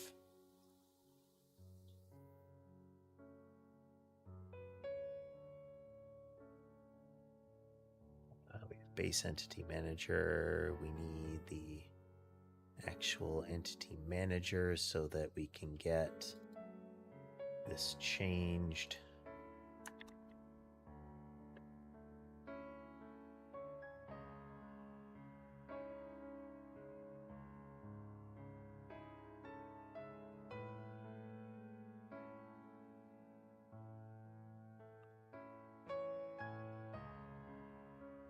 Okay, and then instead of calling end step,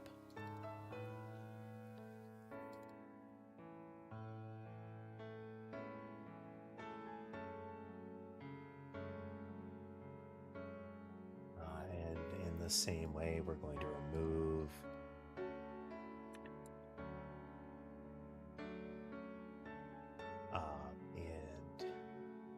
and in the base entity manager, when there is an end step message, we're going to call end step.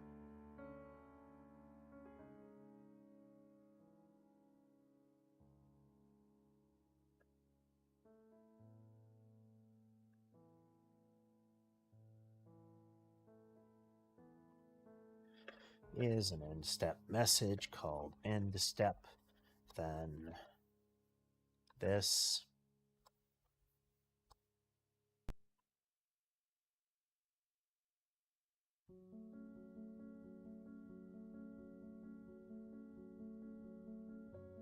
call end step, where we iterate over that.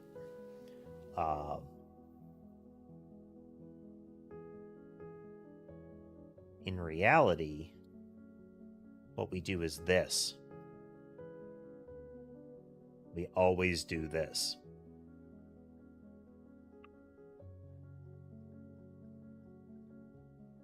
Because all end step message is doing is handing it to the entities. And it happens at the end of it. We are changing so much. This is going to cause so many problems. Oh, dear, dear, dear, dear.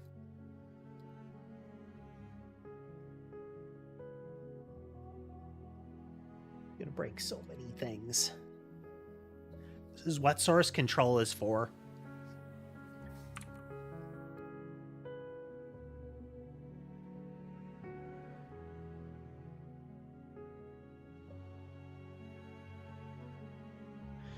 The service gets it, so do the entities.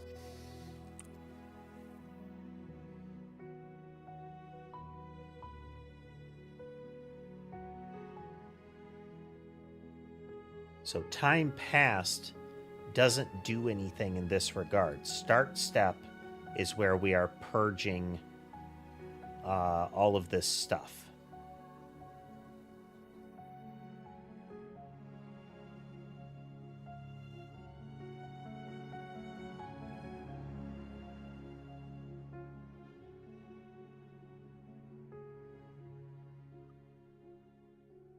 If it's a start step message, we are going to clear everything out and we're going to pass it to the entities. If it's time passed, we just give it right to the entities. Okay. Okay.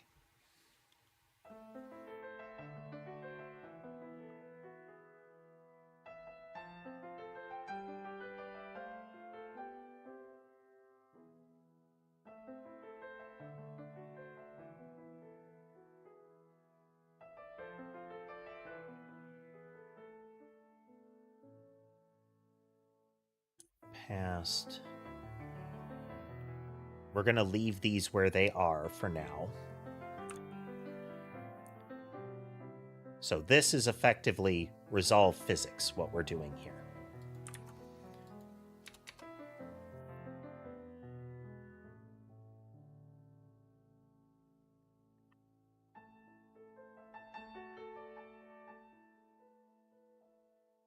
So we do our start step. This purges everything that is not supposed to be there and adds everything that is supposed to be there. Resolve physics is only going to do anything if the entity has proposed movement. It won't have proposed movement here.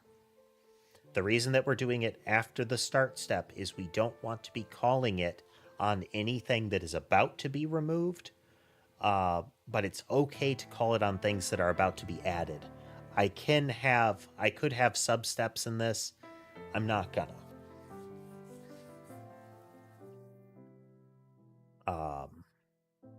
For now, we'll see how long that lasts. Okay, so then in the entity, if we resolve physics, we are calling this and we're done. Proposed movement is done. If we're getting end step, that is when we update our position and our animation.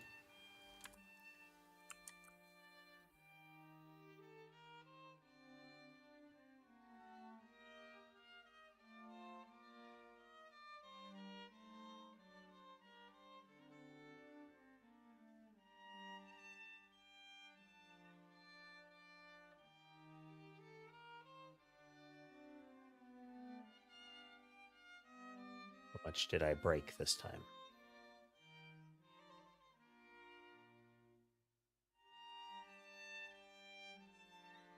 Hypothetically working.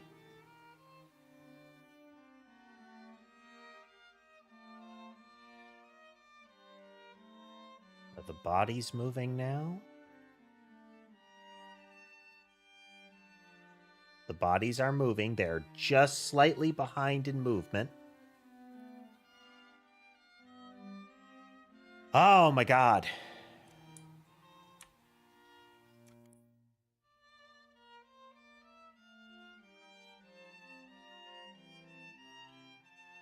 Okay, now...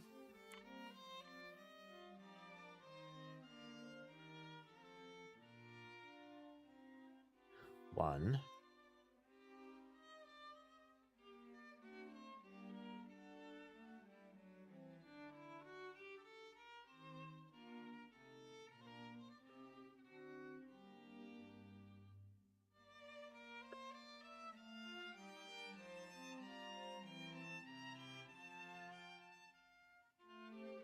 Way too much happened there.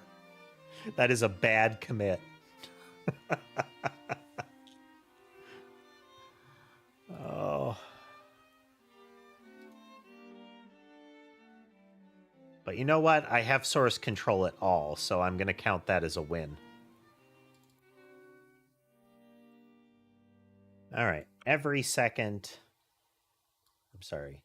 Every second and ending at the second, we're going to make 800 dudes. It should be... This should work. This should work.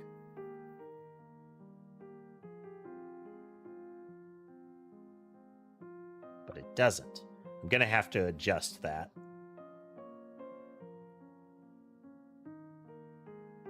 But for the time being...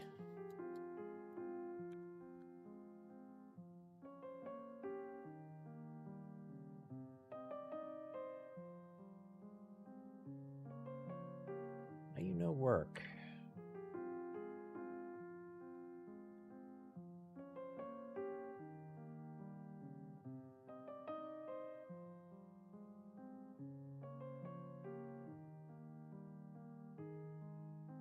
Okay.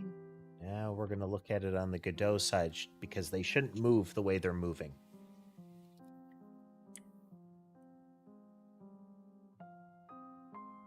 Oh, okay. Cool. Temporary change. We're going to go into Collider where we set up the mask. And we're going to have or entity category.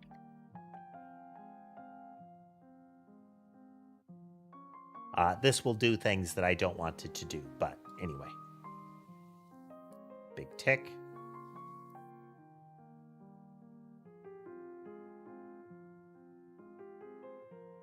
So this costs us more.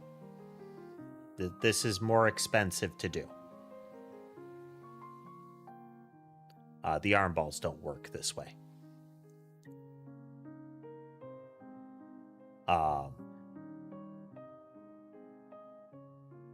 So I don't know if I like having them do this, but I feel like it is still necessary for the enemies to not stack on top of each other.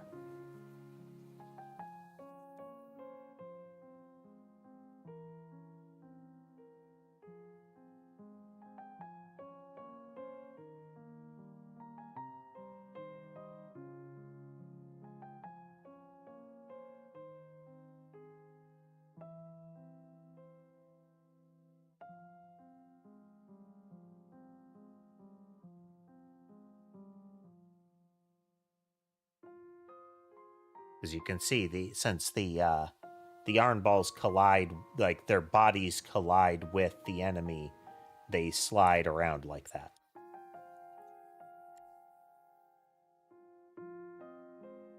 And our visual bodies have gone missing.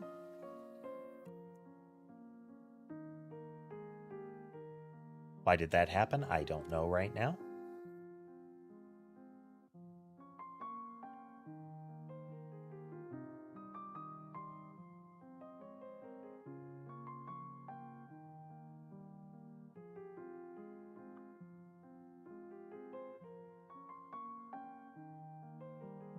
We set up the size. Let's get more of this to where it's supposed to be.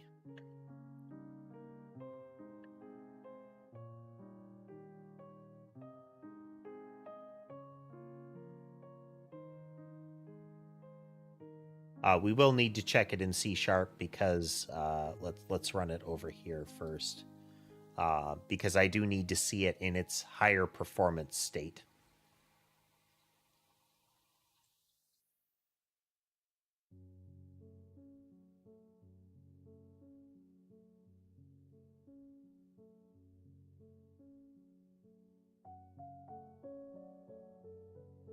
This is effectively get wrecked. You're done. If this happens, you will be taking piles of damage all at once here.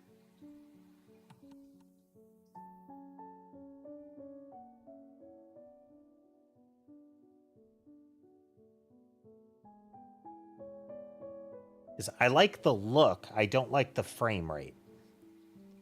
Okay, let's do a little bit of fiddling here. If I go into my startup resource and that I say, oof, we're already doing 30. Thought we were already doing more than that. So if I do 60F.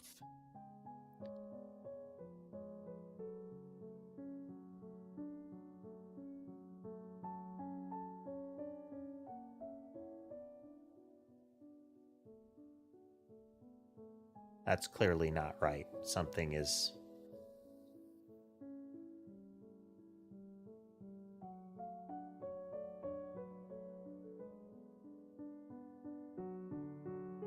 Yeah, the physics body logic is wrong.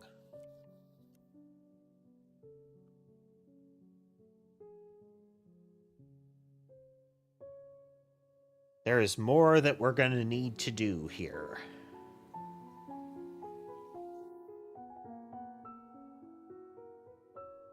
Oh, there was a bit of a zip there.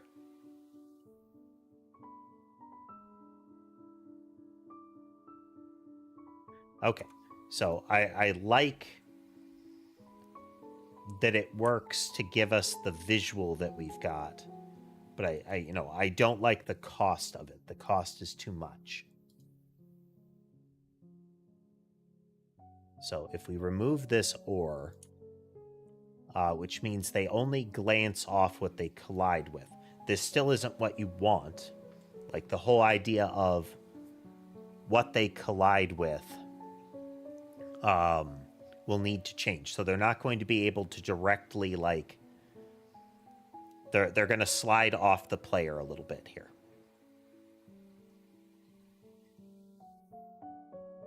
And now we're getting a pile of extra logic happening when the player is touching them. And because they're kind of glancing off of the player, and I don't like that.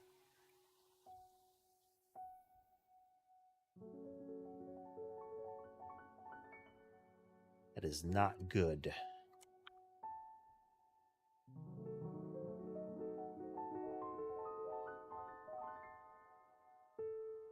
Ultimately, this is just for walls, but again, I really don't want entities to be right on top of each other. Even if it's just a little bit, it seems to be really expensive once they start piling together.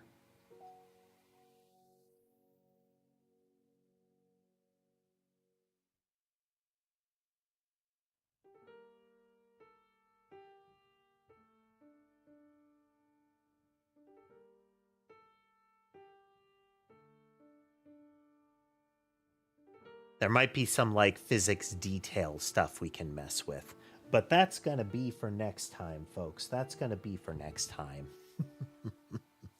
I'll need to think on this a bit.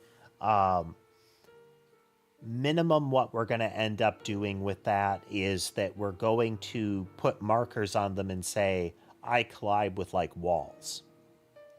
And then we're going to have to come up with behaviors that happen in the entity types when something in particular happens to them. So when a bullet hits a wall, what does it do?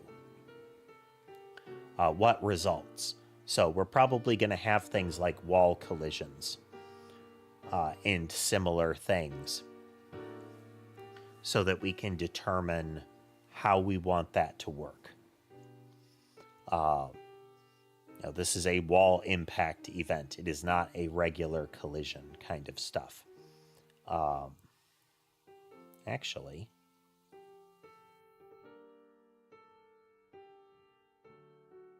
I wonder. We're going to remove.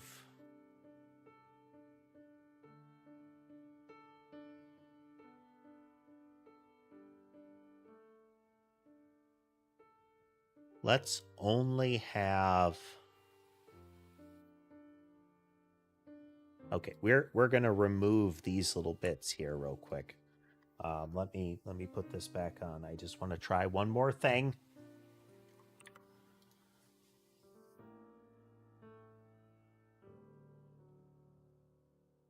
Giant surge.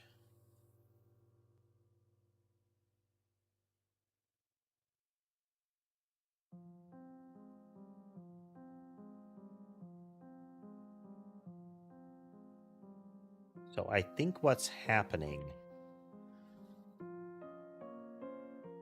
that's not correct. The fact that they're still bumping into stuff, that shouldn't happen. Anyway, if we go into our game, we have check collisions.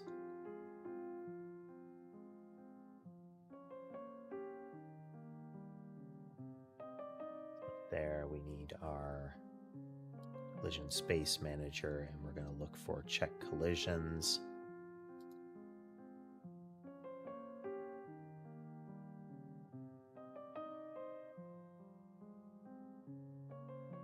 No, there's only a couple of collisions happening, which means it's entirely the physics body handling here. This jittering that's happening is entirely because of how that is being resolved.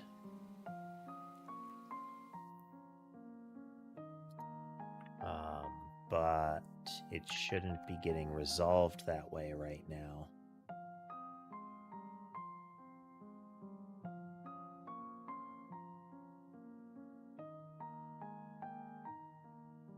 Like, we're not... Oh. That's everything collides with it at that point.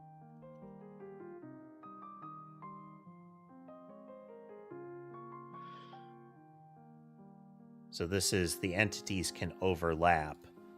This is that they are looking for nothing.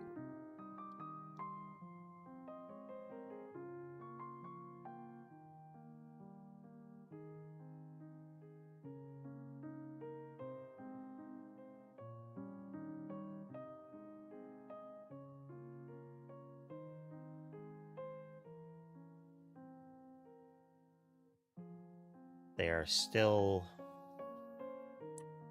Okay, there's...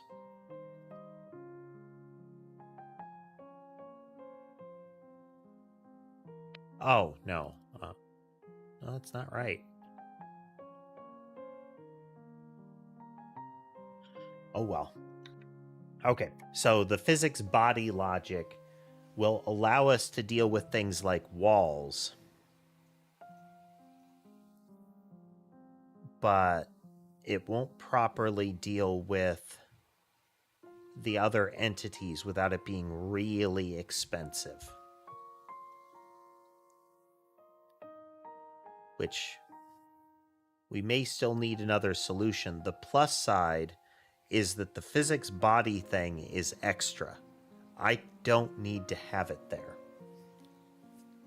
If we really need to, we can do ray tracing.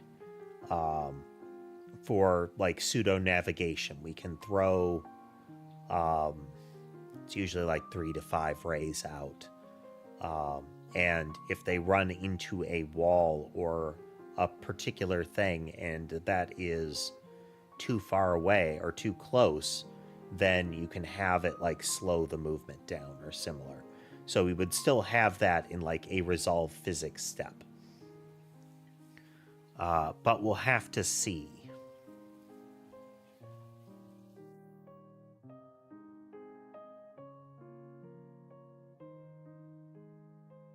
I think that also needs to be where we actually update the entity position, because then we can actually say you don't apply the movement until we get past the physics step, because that will also save us a bit of like reflecting logic, as far as once they start bumping into each other, we start to update things like visual positions multiple times, like twice per frame kind of stuff, once during the initial movement and once during subsequent movement. And let me check here.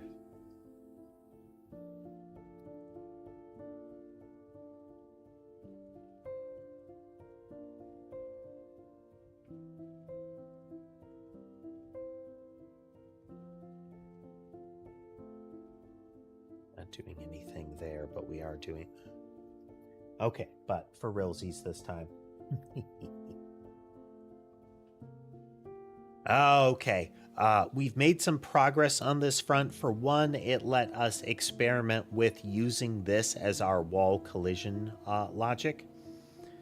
Having the entities do this, while we don't have to have it where the entities glide off of each other, if the blobs have to glide off of a wall, they are still gliding off of things, which means we're still going to have to deal with all of that extra stuff that's happening.